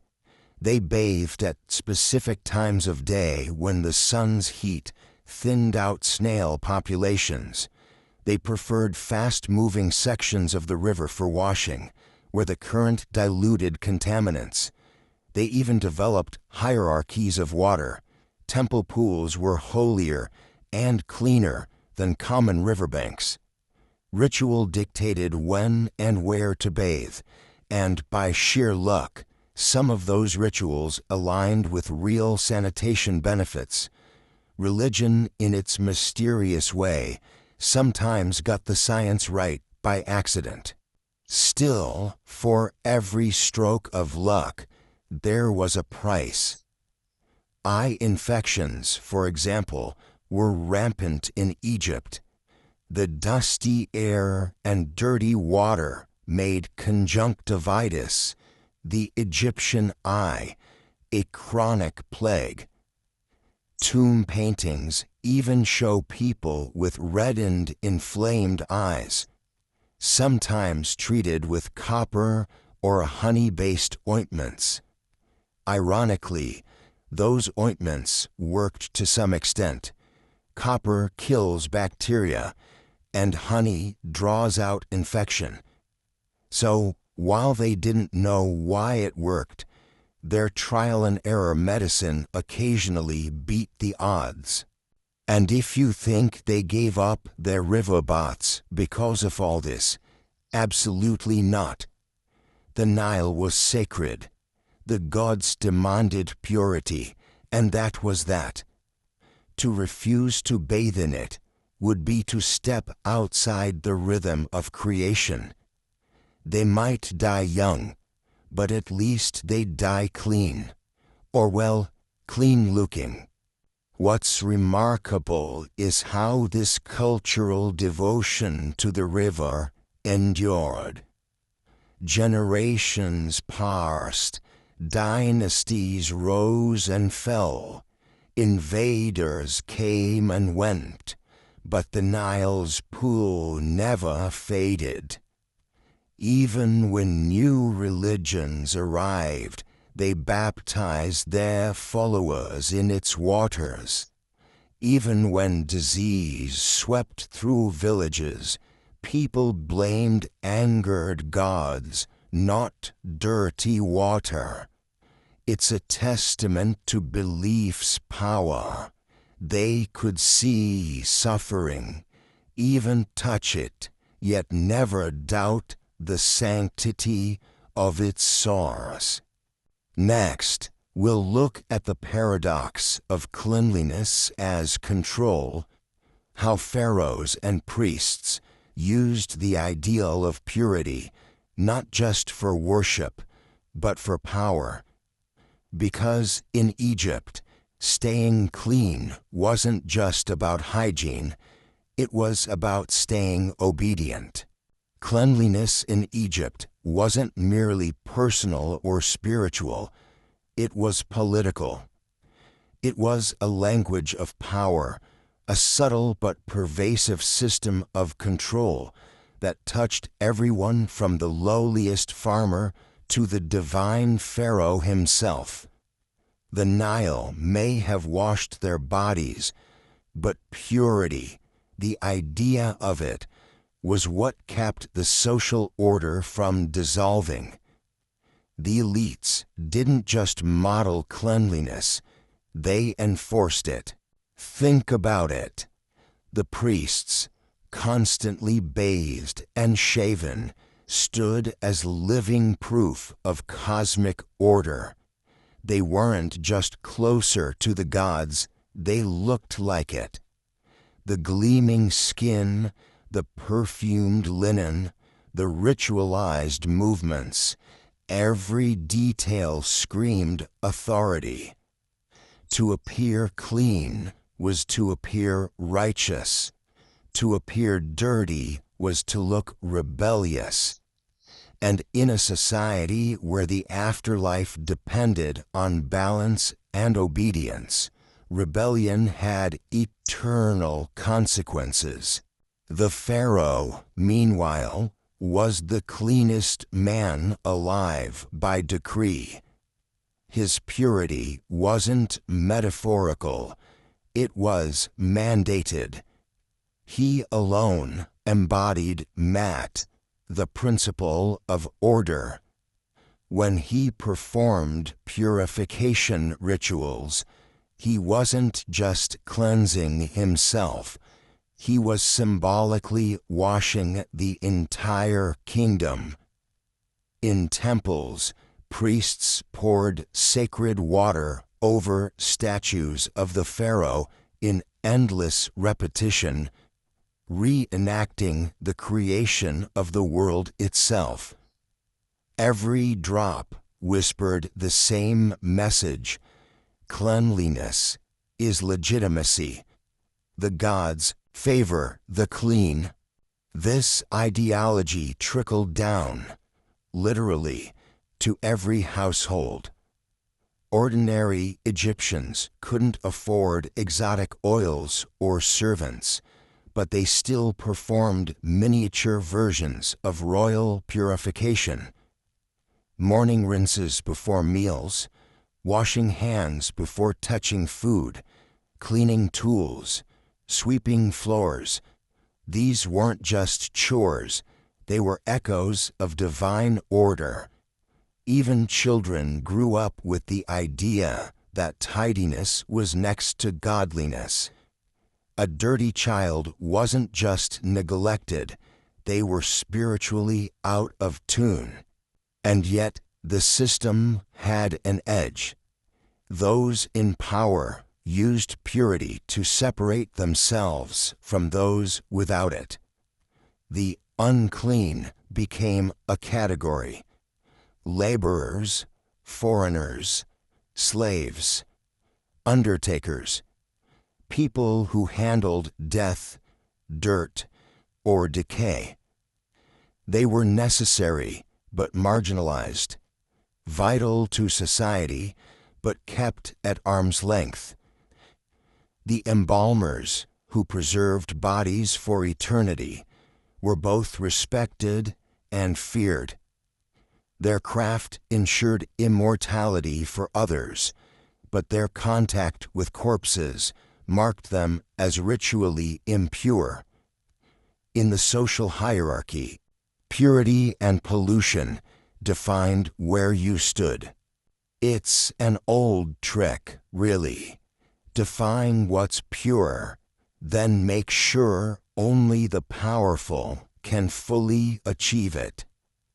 Even the water reflected that divide. The temple pools were reserved for priests, their waters considered holier than the public banks. When purification ceremonies were held, only the elite could access the best natron or the finest imported oils. The poor made do with sand and river water, functional but symbolically inferior.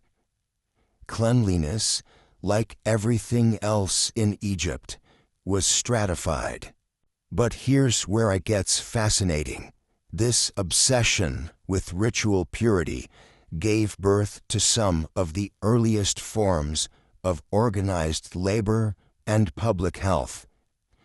Temples maintained workers specifically tasked with cleaning, sweeping, and fetching water.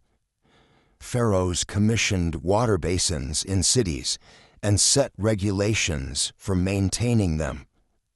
Keeping things clean wasn't just aesthetic, it was civic duty, performed in the name of the gods.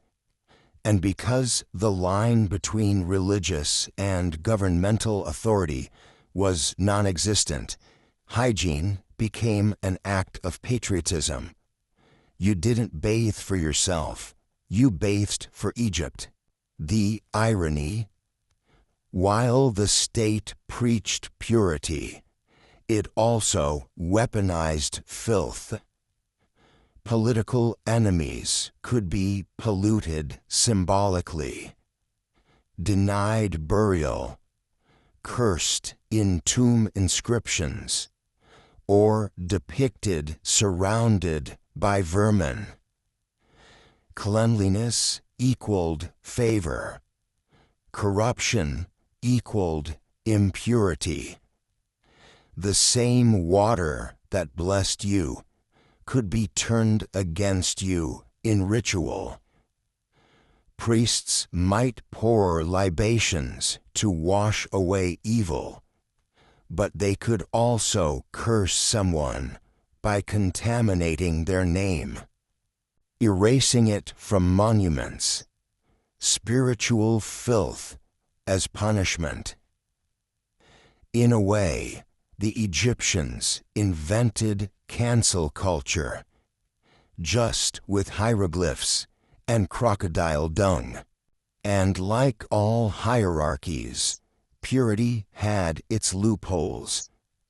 Some of the dirtiest jobs were also the most indispensable. Farmers who waded through mud brought the harvest. Tanners who handled animal hides supplied the kingdom.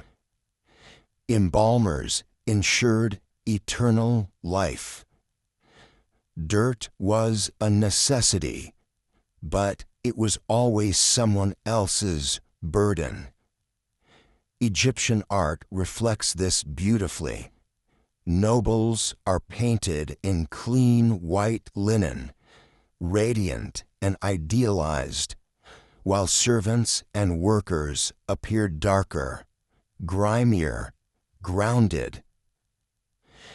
The contrast wasn't realistic, it was symbolic. Light for purity, dark for labor. A civilization of mirrors, reflecting order through the illusion of cleanliness. Still, the system worked. For over 3,000 years, this belief in purity sustained not just faith, but functionality. When your entire worldview depends on the idea that cleanliness maintains cosmic balance, you develop habits that happen to align with public health, covering food, separating waste, washing hands, shaving to avoid lice. The priests weren't doctors, but their rituals inadvertently created one of the cleanest societies in the ancient world. Control and cleanliness blurred until you couldn't tell them apart. And this obsession didn't end with death. Even in burial, purity reigned supreme.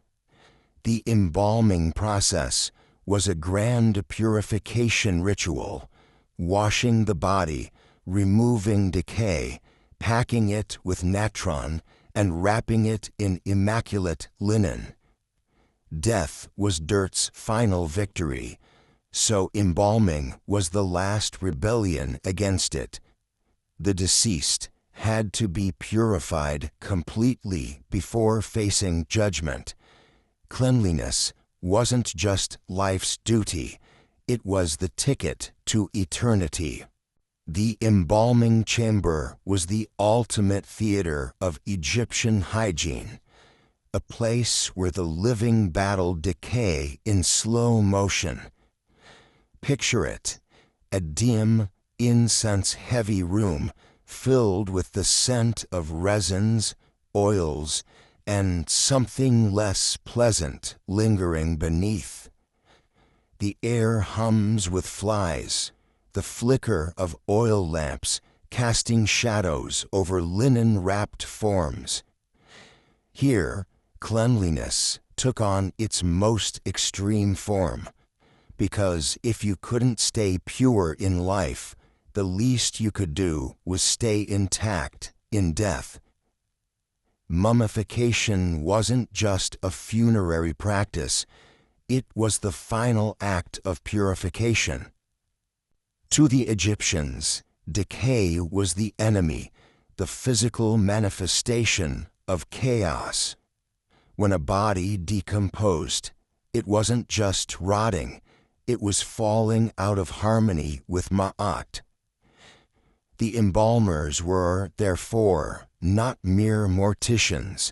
They were cosmic janitors, scrubbing, rinsing, and salting the dead back into order. And they did it with astonishing precision. The process began with washing. The body was bathed in Nile water and palm wine, both considered purifying agents. Palm wine acted as an antiseptic of sorts. Though the embalmers didn't know that, It was just what tradition demanded. Then came the most infamous step, removing the internal organs, the parts most likely to decay. The brain was yanked out through the nose with a hooked instrument, efficient if not elegant. The embalmers discarded it without ceremony, considering it useless for the afterlife. Ironically, that decision was one of their only hygienic missteps. The brain is sterile compared to, say, intestines. But logic wasn't the goal. Ritual was. Each organ was then cleansed, packed with natron, a naturally occurring salt mixture, and stored in canopic jars under the watchful gaze of 4 protective deities. The heart, however, stayed inside the body. It was the seat of emotion and morality, essential for judgment in the afterlife.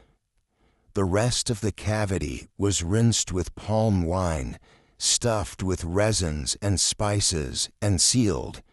The body was then submerged, or rather buried, in natron for 40 days, during which time it slowly desiccated. Imagine ancient technicians monitoring a drying corpse like bakers timing bread. Too long and the body cracked. Too short and rot lingered. Perfection was a matter of millimeters and patience.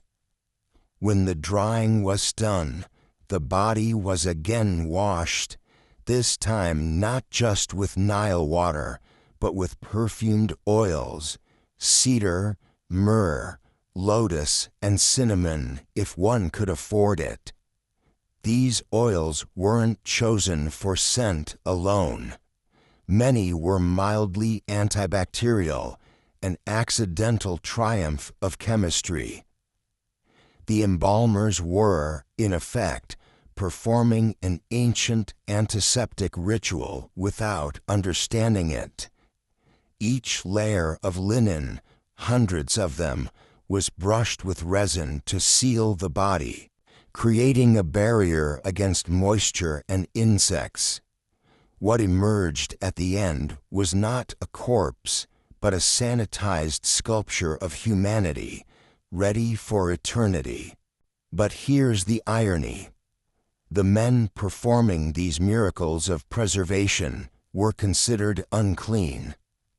Society revered their results but avoided their touch. Embalmers worked on the outskirts of towns, near desert necropolises like Saqqara and Thebes, often living among tombs. They were specialists, part scientist, part priest, part outcast. The same people who ensured that pharaohs smelled like cedar for millennia couldn't enter a temple without purification. Purity, as always, depended on who was doing the washing. And yet, these men were innovators. They invented the first true antiseptic techniques, the first chemical preservation methods, and the first controlled environments for preventing contamination. Every tool was washed, every surface cleaned with natron or oil.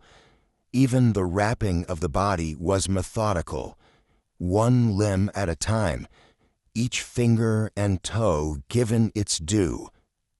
The embalmer's dedication bordered on obsessive, but it worked. The proof lies in museums today. Bodies that should have turned to dust 4,000 years ago, still lying intact, clean enough to meet eternity. The process wasn't cheap. Full embalming was reserved for the wealthy, the elite, or those whose families could bankrupt themselves for status. For commoners, simpler methods existed: sun-drying, partial salting, or just burial in the desert sands, which acted as a natural dehydrator. Even those minimalist burials carried traces of ritual washing, proof that, rich or poor, cleanliness at death mattered as much as in life. To be buried unwashed was unthinkable. It wasn't just dirty, it was blasphemous. Interestingly, Egyptian embalming inspired not horror, but fascination among later cultures. The Greeks and Romans, visiting Egypt, marveled at this defiance of decay. Some called it grotesque, others saw genius. Herodotus described the process in vivid detail, half repulsed, half awed, admitting that the Egyptians were unmatched in their dedication to purity, even beyond the grave. To them, death was not an end, but another hygiene checkpoint. And the symbolism ran deep. Washing the body mirrored the myth of Osiris, the god who was dismembered and reassembled, purified and reborn. Every embalming was a reenactment of divine resurrection. The embalmers weren't just preserving a corpse, they were helping a soul cross into the eternal clean slate of the afterlife. Water, natron, and linen weren't just tools, they were the ingredients of rebirth. So when you think of those shining sarcophagi, remember, behind the gold leaf and carved prayers was the smell of natron, the hiss of oil on dried skin, and men working tirelessly to keep death tidy. Hygiene had transcended flesh. It had become philosophy. Next, we'll move from the tombs back to the living world, where that same obsession with purity shaped medicine itself. Because for Egyptians, healing wasn't about killing germs, it was about restoring cosmic cleanliness. And sometimes that meant treating illness the same way they treated corpses. Medicine in ancient Egypt was less about fighting disease and more about cleansing imbalance, scrubbing the body and soul until both aligned again with Ma'at, the divine order. To modern eyes, their cures sound like a surreal mix of science, sorcery, and skincare, but they worked often enough to keep one of the world's oldest civilizations alive for 3 millennia. The Egyptians didn't see a line between hygiene and healing.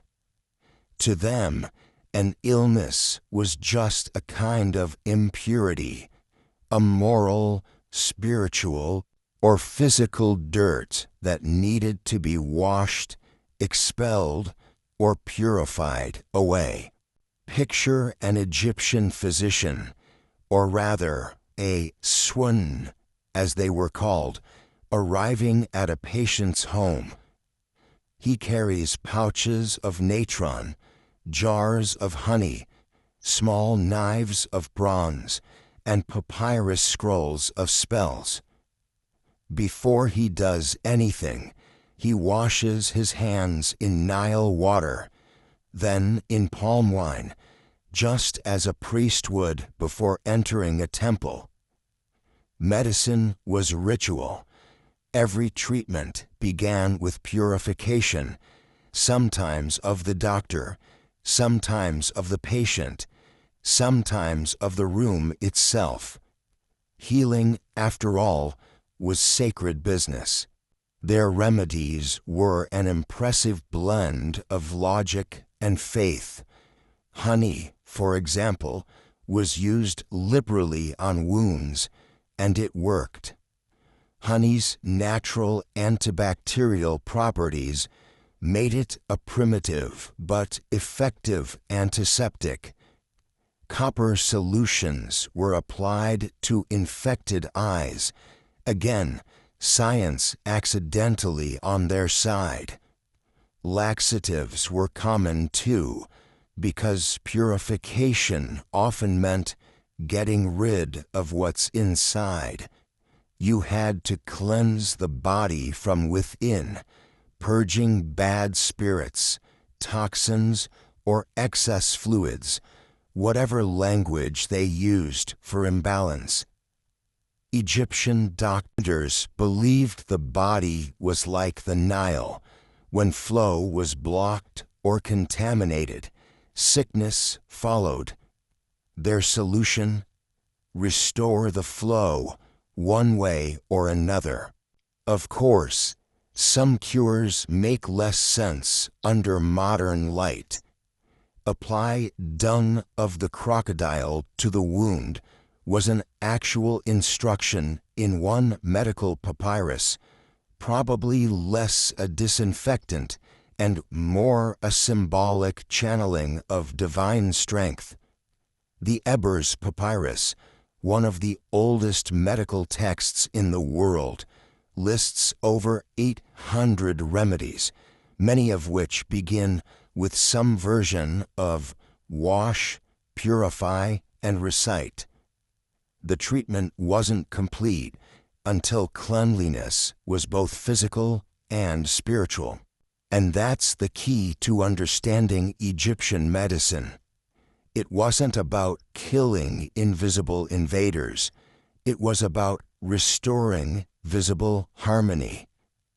Diseases had causes, but those causes were often cosmic. You didn't get sick because of bacteria.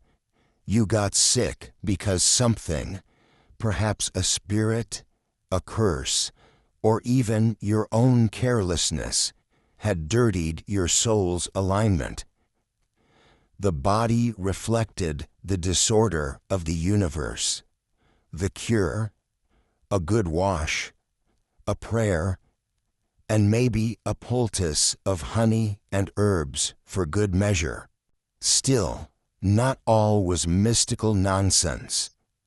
They had an astonishing understanding of anatomy, born not from vivisection, which was taboo, but from the meticulous dissection of the dead during mummification. Embalmers knew where the organs were, what they looked like, and how they decayed. Physicians learned indirectly from this knowledge, mapping the human body through a spiritual lens. They knew the heart pumped life, that vessels carried air or breath, and that cleanliness preserved health. You could almost call it proto-physiology, wrapped in theology. The overlap between doctor and priest was enormous. Some temples, like those dedicated to Imhotep, the architect turned deity of healing, doubled as medical centers. Patients would come not just for treatment, but for purification rites. They'd bathe in sacred pools, offer sacrifices, and sleep in special chambers, hoping for dreams in which the god revealed their cure. When they awoke, priests interpreted the visions and prescribed rituals. In a sense, Egyptian medicine was an early form of psychosomatic healing, faith, ritual, and cleanliness working together to calm the mind and body. Even surgery had its ritual logic. Small procedures like draining abscesses or removing splinters were done with sterilized, by fire or alcohol, bronze tools. The patient's body would be washed before and after, wounds sealed with honey or resin, and bandages wrapped meticulously, layer by layer.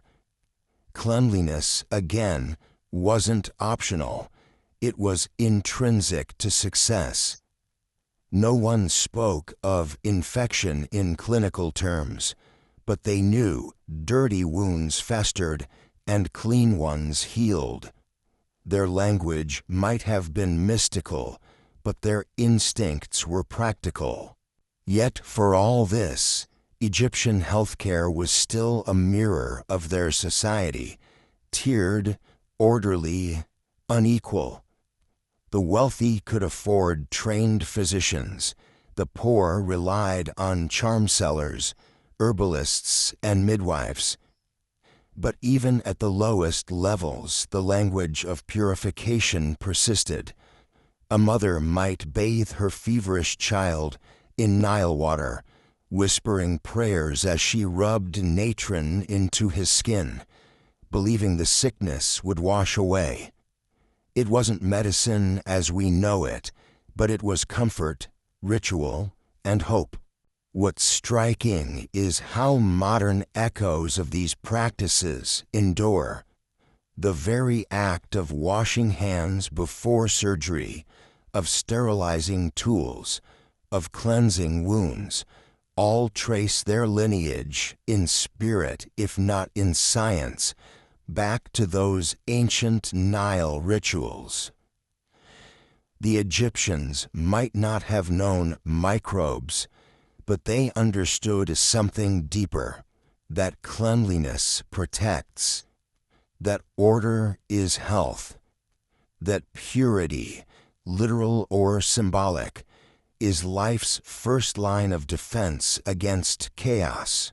Cosmetics in ancient Egypt weren't vanity, they were armor.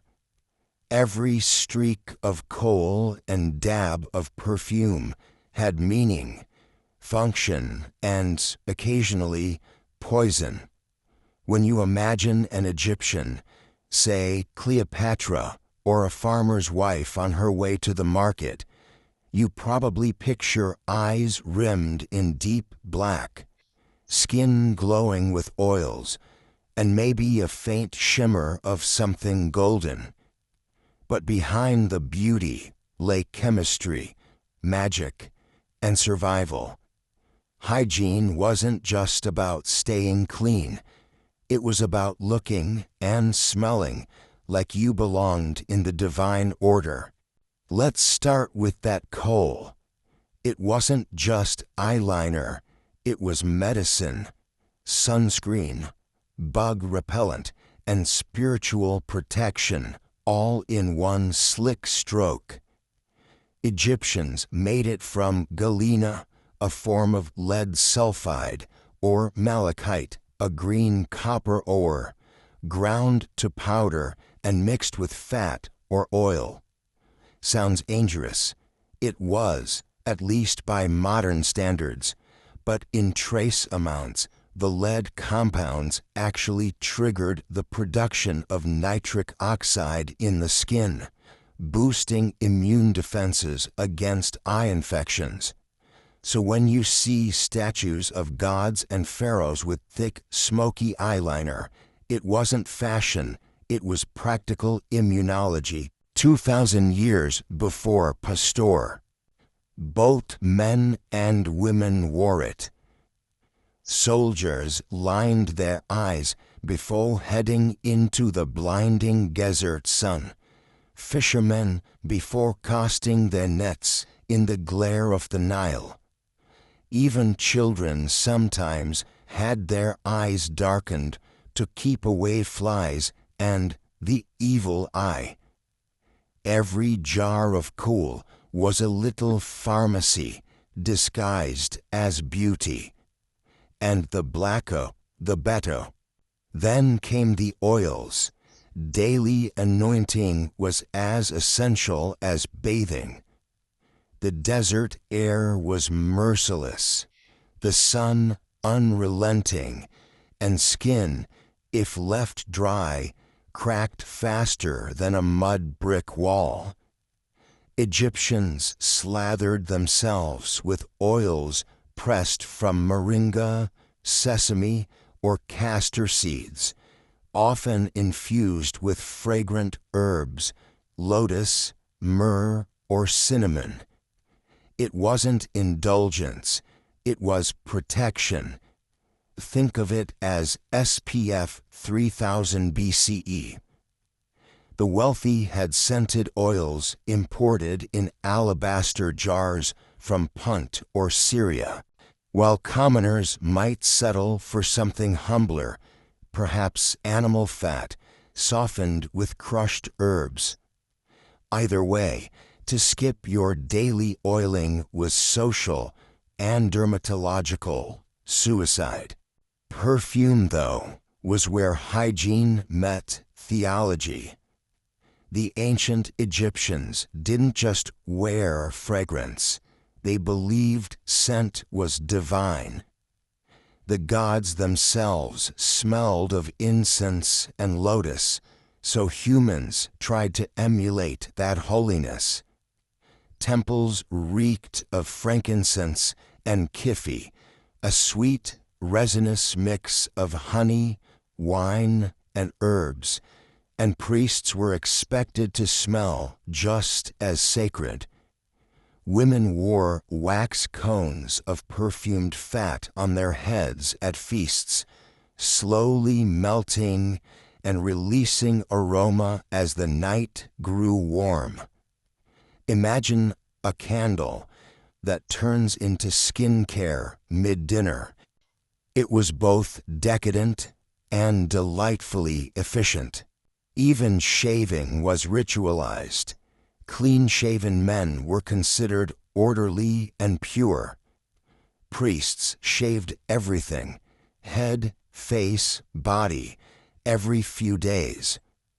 Body hair was seen as uncivilized, a mark of disorder. That's why Egyptian wigs were masterpieces of cleanliness and control.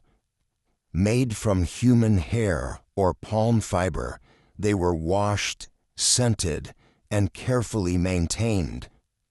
Underneath, the wearer's head was smooth and oiled, a defense against lice and the blazing sun. Meanwhile, barbers were half groomer, half healer, sometimes doubling as amateur surgeons with their sharp bronze razors. Cosmetic palettes and mirrors were everyday tools, found even in the simplest tombs. They weren't luxury items reserved for queens. They were personal hygiene kits, portable shrines to self-maintenance. The mirror, polished bronze or copper, reflected not just a face, but a kind of moral duty to appear clean and composed inside and out. Dirt and disorder weren't merely unattractive, they were offensive to the gods. And here's the irony. Many of those beauty rituals actually worked. Oils protected against infection, makeup guarded against glare, perfume masked the smells of a hot, crowded world. The Egyptians were inventing skincare before skincare was even a word. They didn't just cover their flaws, they chemically treated them, one lotus-scented layer at a time. But not all beauty was benign. Some of those elegant ingredients were slow killers. The lead-based pigments that kept eyes healthy in small doses could, over years, poison the body. Mercury compounds used in certain cosmetics corroded skin and caused neurological damage. Even perfumes, if applied too thickly, irritated the lungs. In the pursuit of divine beauty, some Egyptians were, quite literally, dying to look holy. Still, it's hard to call it foolish. Their world was one where health, beauty, and sanctity blurred into one shimmering continuum. You didn't groom yourself to impress others. You did it to align yourself with the cosmic order. To be unkempt was to be unclean. To be perfumed was to be pure. The morning routine was a sacred act. And nowhere was this more evident than in the temples themselves. Because for priests, hygiene wasn't cosmetic. It was law. Before dawn, they washed in cold Nile water, shaved every hair, anointed themselves with oil, and put on spotless linen. Only then could they approach the god. Cleanliness was the gate through which divinity flowed. But what did all this sanctified scrubbing mean for the ordinary Egyptian, the farmer, the potter, the servant, whose life was far less fragrant? How did the religion of cleanliness trickle down to the mud and sweat of daily work? The answer lies in the rhythm of labor and ritual, where purity wasn't an event, it was a cycle, as endless as the Nile's flow. For the average Egyptian, cleanliness wasn't about indulgence or luxury. It was about survival and belonging. Every day began and ended with washing, not because it made you smell like lotus blossoms, but because it linked you to something eternal. Imagine a farmer at sunrise, standing by the riverbank, his hands rough from hauling silt and stone. Before eating, before touching his tools, he dips them into the Nile. Not a deep bath, just a ritual rinse, a moment of connection with the sacred current that fed his crops, his gods, and his sense of order. The rhythm of hygiene matched the rhythm of the river. Farmers who worked the fields washed before meals, after labor, and sometimes during the heat of the day to cool off. Their water wasn't filtered or perfumed, but it was life itself. Even if the Nile was full of silt, fish waste, or the occasional decomposing crocodile, it was still cleaner than going without. They didn't see contamination the way we do. The Nile wasn't dirty, it was holy, and holiness to them was purifying. For workers in towns and cities, washing took on new meanings. The crowded alleys of Thebes or Memphis were filled with people, livestock, and waste. And yet you'd still see men washing their hands before eating, women scrubbing laundry in basins, and children splashing in shallow pools. Even the poorest Egyptians owned a small jar of natron or sand for rubbing themselves clean. No soap, no shampoo, but the same ritual drive for renewal. It wasn't about removing germs, it was about washing away yesterday. Temples reinforced this mindset. The priests might have taken it to extremes, bathing 4 times a day in sacred water, but even ordinary citizens participated in smaller, echoing acts of purification. Before entering a shrine, a person washed their hands and feet, sometimes even their mouth. Pure of body, pure of speech, pure of heart, That was the formula. In a way, everyone in Egypt lived under a constant expectation to stay ritually presentable, as if the gods might drop by unannounced. And this obsession didn't stop with the living. Death itself was a purification ritual. Mummification, the ultimate act of cleansing, stripped the body of filth, moisture, and decay, preserving only what was fit for eternity. The embalmers removed organs, washed them in palm wine, packed the body with natron, and wrapped it in linen.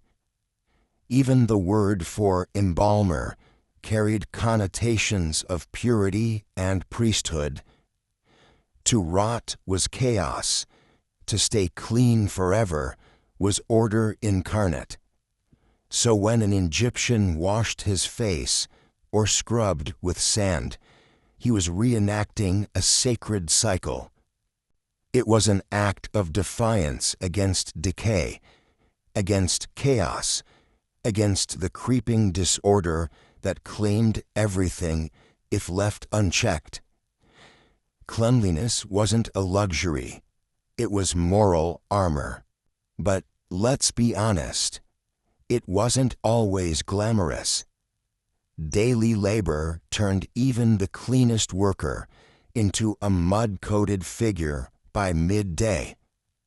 The farmers, brickmakers, and fishermen lived in constant negotiation with filth. You washed when you could, not always when you wanted.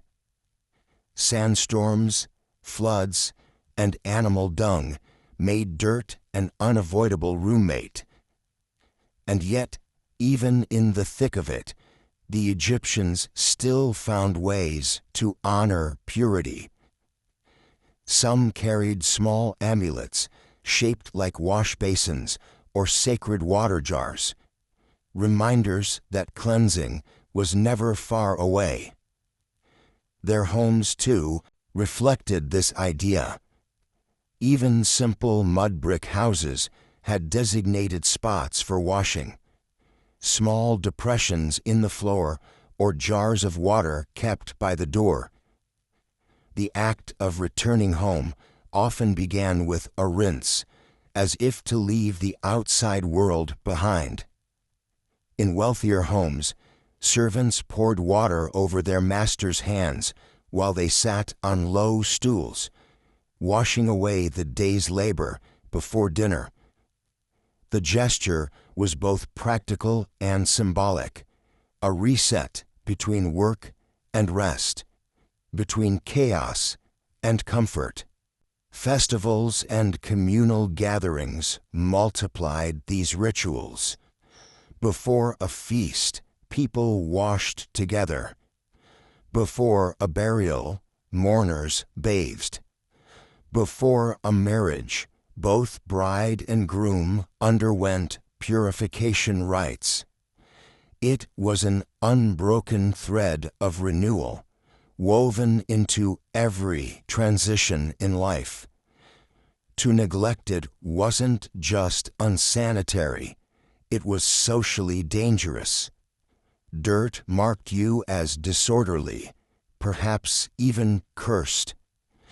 It's here that Egyptian hygiene philosophy shines brightest. Cleanliness wasn't about appearance, it was about continuity.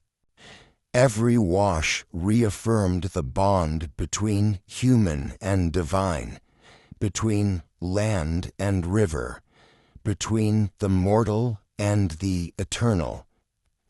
Even when their world was filled with contamination, disease, and decay, they believed that to cleanse, again and again, was to fight back against the inevitable.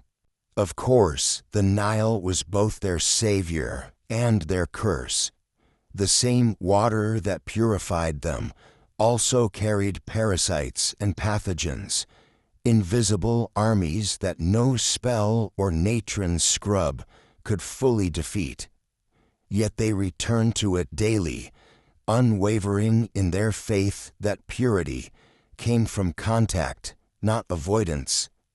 That devotion to clean in a contaminated world is perhaps the most human thing of all. And in that paradox lies the heart of ancient Egyptian life. Their world was full of filth, but they refused to live as if it defined them.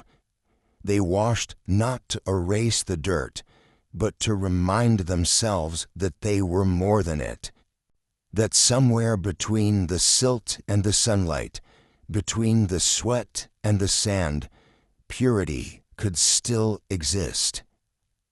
Now picture that moment after the bath, the water drying, the oil sinking into skin, the faint scent of lotus rising in the air. It's not vanity, it's victory. A small daily triumph over the grime and chaos of existence. But this obsession with purification wasn't limited to humans. It extended to their homes, their temples, their tools, even their food. Because to live cleanly in Egypt meant to build a world that echoed the cosmic order itself. Cleanliness extended beyond the body. It was a civic duty. Egyptians saw the act of keeping their homes, temples, and even entire cities clean as part of maintaining Ma'at, the balance that held the universe together. Dirt wasn't just grime, it was disorder, chaos, the creeping touch of Isfet, the opposite of Ma'at. To sweep your floor was to push back against entropy. To wash your dishes was to reaffirm cosmic stability. Even the humblest housewife and the grandest priest shared that duty. Inside homes, the standards of hygiene were surprisingly consistent across classes. Only the materials changed. A poor family in a mud-brick dwelling might have a simple clay basin for washing and a reed broom for sweeping. A noble household would have limestone basins, alabaster jars of perfumed water, and servants dedicated to cleaning floors, laundering linen, and keeping vermin away. But the impulse was the same: order within, order without. Every household was a miniature Egypt, fighting its own daily war against chaos. Food preparation followed this same philosophy. Bread, the staple of Egyptian life, was both a gift of the gods and a potential source of contamination. Bakers washed their hands and utensils before mixing dough, and they often used natron or vinegar to clean surfaces. They didn't understand microbes, but they did understand smell, and anything foul-smelling was suspect. Pure food wasn't just fresh, it was ritually acceptable. Offerings to the gods had to be spotless, unblemished, untouched by decay. Even household meals echoed that sacred precision. Linen, too, was part of their hygiene culture. Egyptians loved clean white linen. It symbolized purity, light, and the divine. Laundry wasn't a chore, it was an act of renewal. Washermen worked along the Nile's edge, beating cloth against stones, scrubbing with natron, then drying garments in the sun until they gleamed. The bright white clothes you see in tomb paintings weren't idealized. They were aspirational, yes, but achievable. In a world of dust and sweat, white linen was rebellion. And then there were the public spaces. Contrary to the modern image of ancient cities as filthy, Egyptian settlements maintained a level of cleanliness that would have impressed even the Romans centuries later. Streets were swept, rubbish was collected, and waste was disposed of in designated areas outside city walls. The concept of public sanitation existed, even if it wasn't engineered with pipes or drains. Temple precincts, in particular, were immaculate. To litter in a sacred space wasn't just rude, it was blasphemy. The temples themselves were the beating hearts of Egypt's hygiene ethos. Every day, priests performed elaborate cleaning rituals, not just for the statues of gods, but for the buildings themselves. They washed floors with purified water, burned incense to cleanse the air, and polished altars to a mirror sheen. The god's chamber was swept and wiped multiple times a day.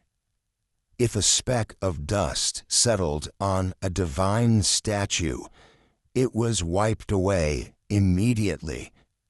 In those moments, cleaning became worship. Even tools and weapons were kept pure.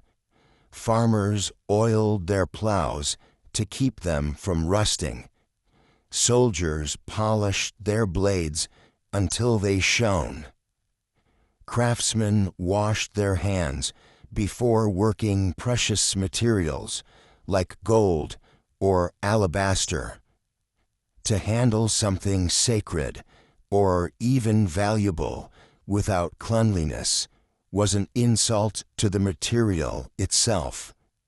It wasn't superstition, it was respect. And yes, they had their version of waste management. Latrines existed, though not everywhere.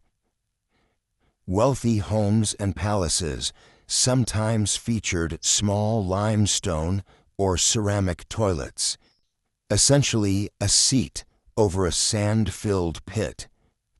Servants periodically removed and buried the waste, often outside city limits. For most people, though, sanitation meant going to designated fields or sandy areas and covering it afterward. Crude, yes, but compared to the open sewers of later medieval Europe, it was positively civilized. What's fascinating is how seamlessly religion and routine intertwined. Cleaning wasn't something you did before the sacred, it was sacred. Washing the floors, sweeping the courtyard, laundering clothes, all of it was part of a cosmic choreography. Even the hum of daily chores had a ritual rhythm. Women sang while washing, men prayed while sharpening tools, priests chanted while sweeping. Every act of order reinforced their faith in stability, the very essence of Egypt. And it's easy to see why. They lived in a landscape that bordered on chaos, deserts that could swallow caravans whole, floods that destroyed villages, diseases that struck without warning. Cleanliness in such a place was an act of defiance. It said, "We will not let disorder win." When the Nile flooded too high or too low, threatening famine, Egyptians doubled down on ritual purification, praying for balance. When plagues came, they washed more, anointed more, burned more incense. In their world, purity wasn't a response to safety, it was a response to danger. From the shining temples of Karnak to the humblest huts along the river, cleanliness was civilization itself. The Nile might have provided the water, but the people provided the will. And through their relentless rituals, they kept the illusion and the reality of order alive. But every civilization has its contradictions. For all their obsession with purity, the Egyptians still lived amid contamination, disease-ridden floods, parasitic waters, and overcrowded cities. How did they reconcile their ritual cleanliness with a world that constantly tried to make them dirty again? To answer that, we have to wade into the murky waters of Egyptian superstition and faith, the invisible realm where purity wasn't just physical, but magical. The Egyptian world was alive with unseen forces, some benevolent, some malicious, all demanding respect. And when it came to hygiene, these forces weren't just metaphors.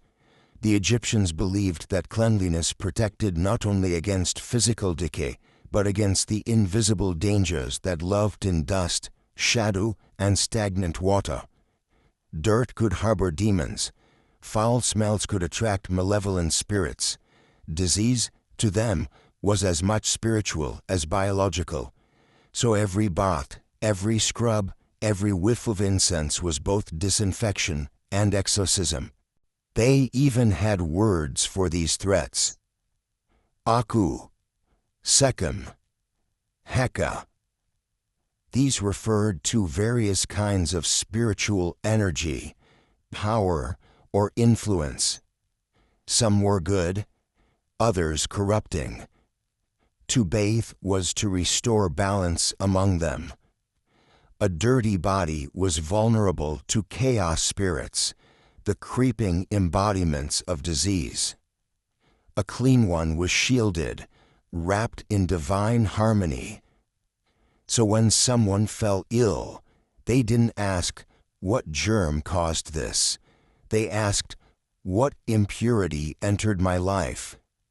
And the cure was almost always to cleanse inside, outside, and everywhere in between. Priests were the true guardians of this invisible hygiene. They purified themselves obsessively, not just because they were holy, but because holiness was contagious, and so was its opposite. Before every ritual, a priest washed his hands, feet, and mouth in the temple's sacred lake. He shaved every hair from his body to eliminate impurities' hiding places. His clothes were freshly laundered linen, never reused without washing. And the temple itself was washed as if it were alive, as if the very stones could catch spiritual disease. Incense played a crucial role in this invisible war. Frankincense, myrrh, and kefi weren't just perfumes. They were disinfectants for the soul. When smoke filled a room, it wasn't just to please the gods. It was to drive out whatever unseen filth lingered there. "Make the air pure," read one temple instruction, "so that the god may breathe." In a time long before chemical sanitizers, the Egyptians had already invented aromatherapy for both the divine and the mortal. Their beliefs about smell bordered on obsession. Sweet scents equaled purity. Foul odors equaled corruption. A person who smelled bad was spiritually tainted. That's why perfume was such a big deal. It wasn't vanity, it was virtue. Even offerings to the gods were expected to smell pleasant. Rotten food or burnt meat would offend them. To live in harmony with the divine, one had to live in a world that smelled divine. But superstition wasn't limited to priests. Everyday people carried amulets shaped like sacred symbols: the eye of Horus for health, the scarab for rebirth, the ankh for life. These weren't just jewelry, they were portable spells, tiny filters against the unseen grime of existence. An unwashed amulet could lose its power, so even the charms had to be periodically cleansed in Nile water or incense smoke. The line between hygiene and magic blurred completely. Spells themselves often read like a mix between a doctor's prescription and a cleaning checklist. Wash with natron, one might say, and recite, "I am pure, I am free of evil, I am clean as Horus on his throne." There was power in repetition. The act of declaring purity was thought to create it.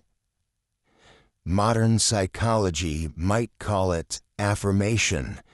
Ancient Egypt called it survival. When epidemics struck, whether from the Nile's parasites, the plague, or something less defined, the response wasn't to flee, but to purify harder. Temples increased their ritual cleansings. People burned more incense, wore more amulets, and bathed more frequently. The logic was clear.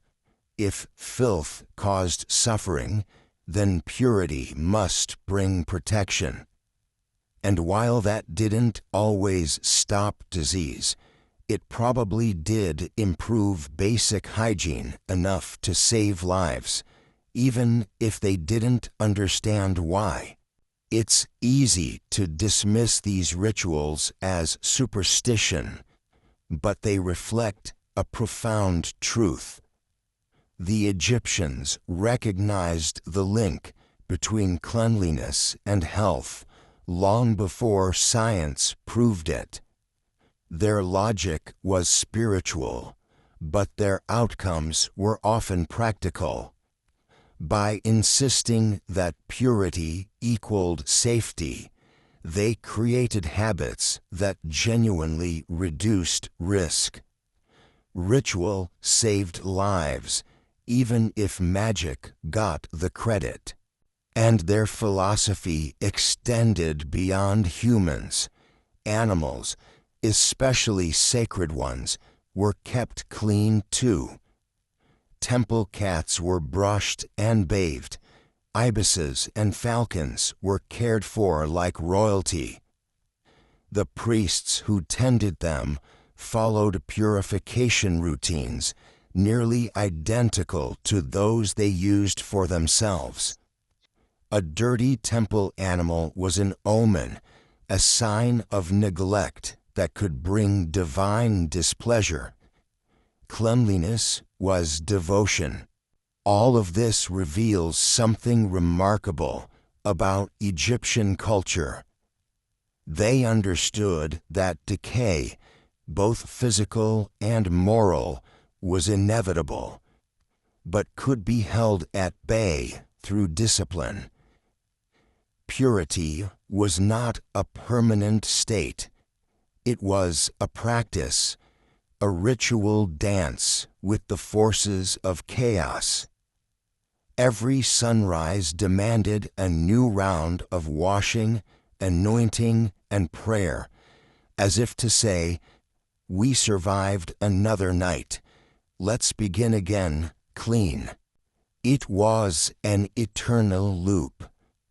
The body became dirty, the air became stale, the world slipped toward disorder, and the Egyptians washed it back into balance.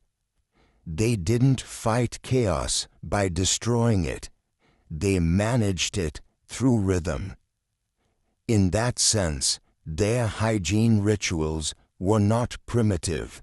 They were profoundly existential. Cleanliness wasn't just about health or faith.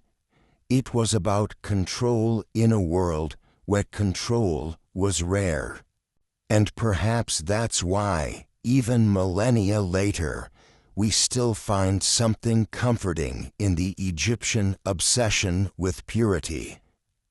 We too scrub and sanitize to feel safe in a contaminated world. We too light candles, burn incense, and seek order in ritual. The Egyptians just took that impulse and made it divine. But for all their success in maintaining that cosmic cleanliness, time eventually caught up with them. Empires fell, temples crumbled, and the Nile that once cleansed their bodies now buried their history in silt. Yet the echoes of their rituals, of washing away the dirt, of perfuming the air, of fighting decay with devotion, never truly vanished. And as their civilization faded into legend, their obsession with cleanliness became one of the most enduring legacies of all, because, in the end, Egypt's story is not just one of sand and stone, but of water and the endless human desire to wash away the world's impurities, no matter how many times they return. As centuries flowed like the Nile itself, Egyptian hygiene evolved, but the core obsession with purity never dissolved. What changed was the context. The Greeks came, then the Romans, and each brought their own methods of washing, grooming, and scenting. Yet somehow, the Egyptian way persisted beneath it all, like a faint fragrance that refuses to fade. Even under foreign rule, Egyptians clung to their rituals of bathing and perfuming as a quiet rebellion, a reminder of who they were before empire after empire tried to civilize them. By the time Alexandria rose into its marble glory, public baths had become the new temples of cleanliness. The Greeks saw bathing as recreation and civic duty, while the Egyptians still saw it as something almost sacred. The two philosophies blended into a hybrid culture of washing, not purely religious, not purely social, but somehow both. In the great bathhouses of Alexandria, the descendants of pyramid builders and philosophers alike soaked in perfumed water, their laughter echoing off stone walls that once might have hosted hymns to Isis. But let's not romanticize it too much.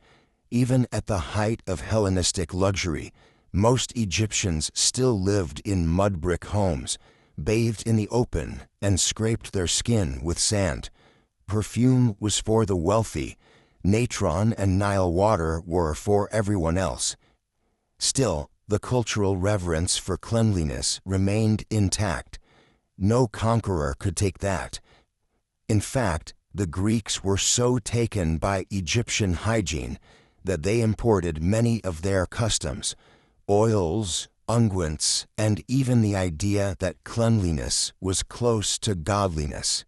When the Romans came marching in, they industrialized bathing. They built aqueducts, sewers, and massive bath complexes that could fit hundreds at a time. For Egypt, this was less innovation than validation. The empire was finally catching up to what the Nile people had practiced for thousands of years. Roman visitors even commented on how fastidious Egyptians were about washing and grooming. In a rare twist of history, the colonized taught the colonizers how to bathe properly. The trade in hygiene products flourished under Rome. Egyptian natron was shipped across the Mediterranean to be used in everything from soap to embalming to baking. The oils of the Delta lotus, moringa, sesame were prized in Roman perfumeries. And the distinctive Egyptian perfumes like Metopian and Mendesian became status symbols in imperial society. Cleopatra herself turned personal scent into political power, her famous barge allegedly leaving a trail of perfume so strong that men smelled her arrival before they saw her. Cleanliness had become not just ritual or survival, but seduction. Meanwhile, in the countryside, old customs endured. People still washed in the river at dawn and dusk. They still believed that foul odors could attract sickness. They still offered perfume to the household gods. If you squinted, you could almost mistake a peasant woman's washing chant for a priest's incantation from a millennium earlier. Civilization shifted around them, but the rhythm of purification never missed a beat. Over time, though, the Nile's sacredness began to dim. Pollution increased as cities grew.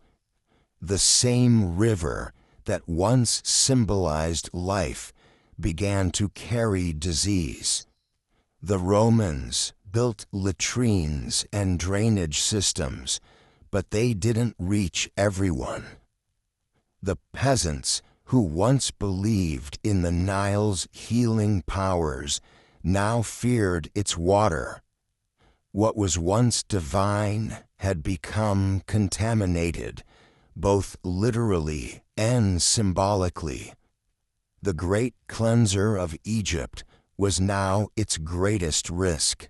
And yet humans have a remarkable ability to adapt their rituals to changing realities. The Egyptians adjusted. When the water turned foul, they turned to oils and incense. When bathing became harder, they compensated with perfume. Scent became a substitute for sanitation. The body could still be made pure, if not by washing, then by masking. In a strange twist of history, Egypt's spiritual cleanliness evolved into something more cosmetic, but still deeply symbolic. By the time Christianity began to spread through Egypt, the old gods of purity were fading, but the concept itself survived. Baptism, after all, was just another form of ritual cleansing, one that promised spiritual purity through water. The priests of Isis gave way to the priests of Christ, but both used the same element to wash away impurity. In Coptic hymns, one can still hear faint echoes of ancient temple prayers, reframed in a new theology, but born from the same Nile-rooted longing for purification. That continuity is one of Egypt's greatest miracles. Empires fell, languages changed, gods were renamed, but the ritual of washing, the idea that water could make one right with the world, persisted. It outlived pharaohs and Caesars alike. Even in the Islamic period that followed, when new customs arrived from Arabia, the old Egyptian reverence for water aligned perfectly with Islamic ablution practices. The Nile had found yet another way to remain sacred. And so, millennia after the first villager scooped a handful of river water to wash the dust from their skin, Egyptians were still performing variations of the same act. The setting changed, the prayers changed, but the meaning remained. Purity as protection, cleanliness as control, washing as a small defiance against decay. Civilizations build monuments to be remembered. The Egyptians built pyramids, obelisks, temples. But maybe their most enduring monument wasn't made of stone. It was their idea that purity could be practiced daily, renewed endlessly, preserved in flesh, scent, and ritual. A monument that didn't rise toward the sun, but rippled quietly on the surface of the Nile. And so we arrive at the banks of the Nile one last time. The water glimmers, slow and unhurried, as it has for 10,000 years. It has seen kings and conquerors, floods and famine, priests and peasants, yet the ritual has stayed the same. Wash, anoint, renew. To live in Egypt was to exist in a constant dance with decay, and every grain of sand, every jar of oil, every drop of water was a partner in that fragile choreography between life and rot. The ancient Egyptians never separated the physical from the spiritual the way we do. Cleanliness wasn't just about comfort, it was about cosmic order. To be dirty was to risk offending the gods, to invite chaos into the delicate machinery of existence. The Nile wasn't simply a river, it was a vein of divine blood, a current connecting the mortal and the eternal. Each time someone waded in, they weren't just washing off sweat, they were reaffirming the balance of the universe. Even the simplest daily act, like scrubbing one's feet or smearing oil on the skin, was heavy with symbolism. You weren't just maintaining hygiene, you were declaring allegiance to Maat, the principle of harmony and truth that kept the cosmos from collapsing. And that, perhaps, was Egypt's quiet genius.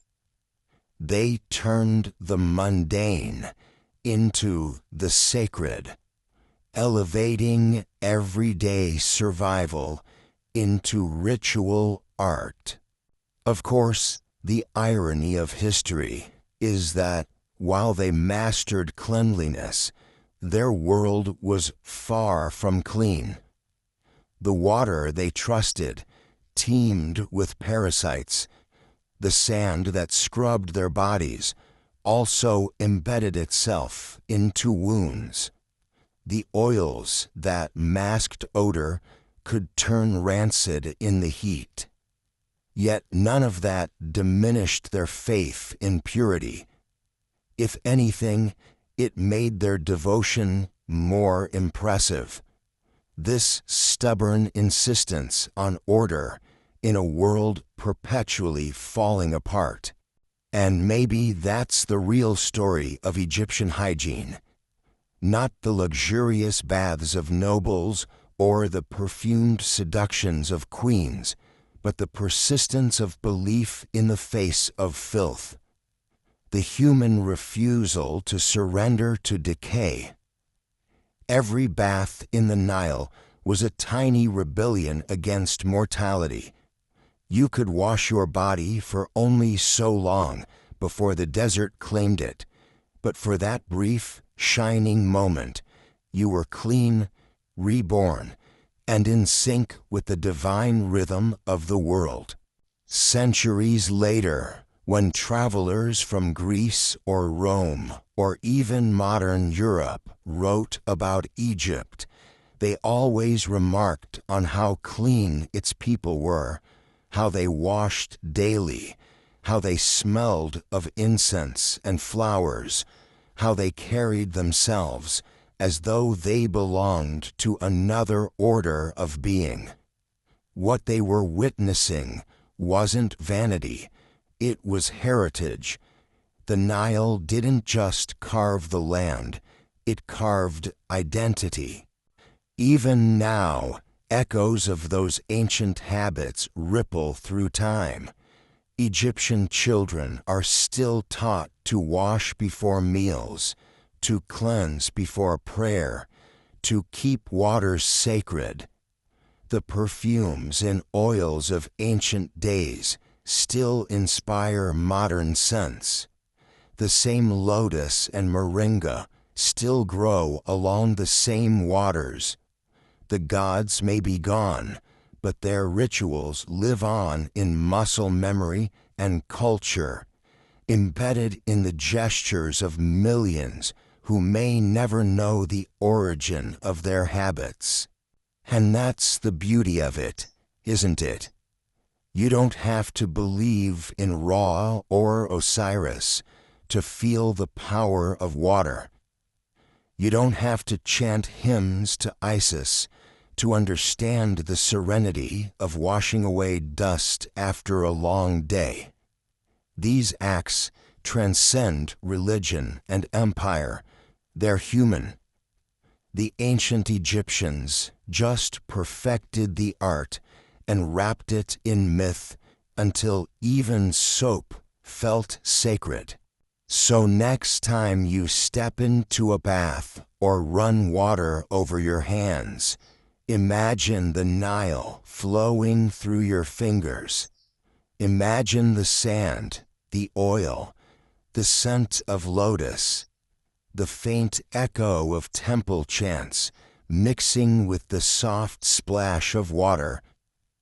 You're not just cleaning, you're participating in the same ancient ritual that has echoed across millennia. The people of the Nile may be long gone, their temples buried, their language lost to time, but their pursuit of purity, their desire to keep chaos at bay, even for a moment, still lingers. In a world that's as contaminated, noisy, and chaotic as ours, maybe they had it right. Maybe washing isn't just about hygiene. Maybe it's about hope.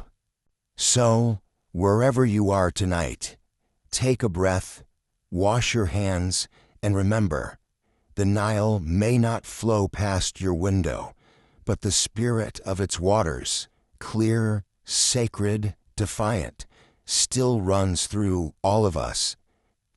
Thanks for joining me on this journey through time. If you enjoyed this deep dive into the muddy, perfumed, and surprisingly relatable world of ancient hygiene, give the video a like, share it with someone who needs a little historical cleansing, and subscribe for more stories that make history feel alive again. Until next time, stay curious, stay clean, and never underestimate the power of a good bath.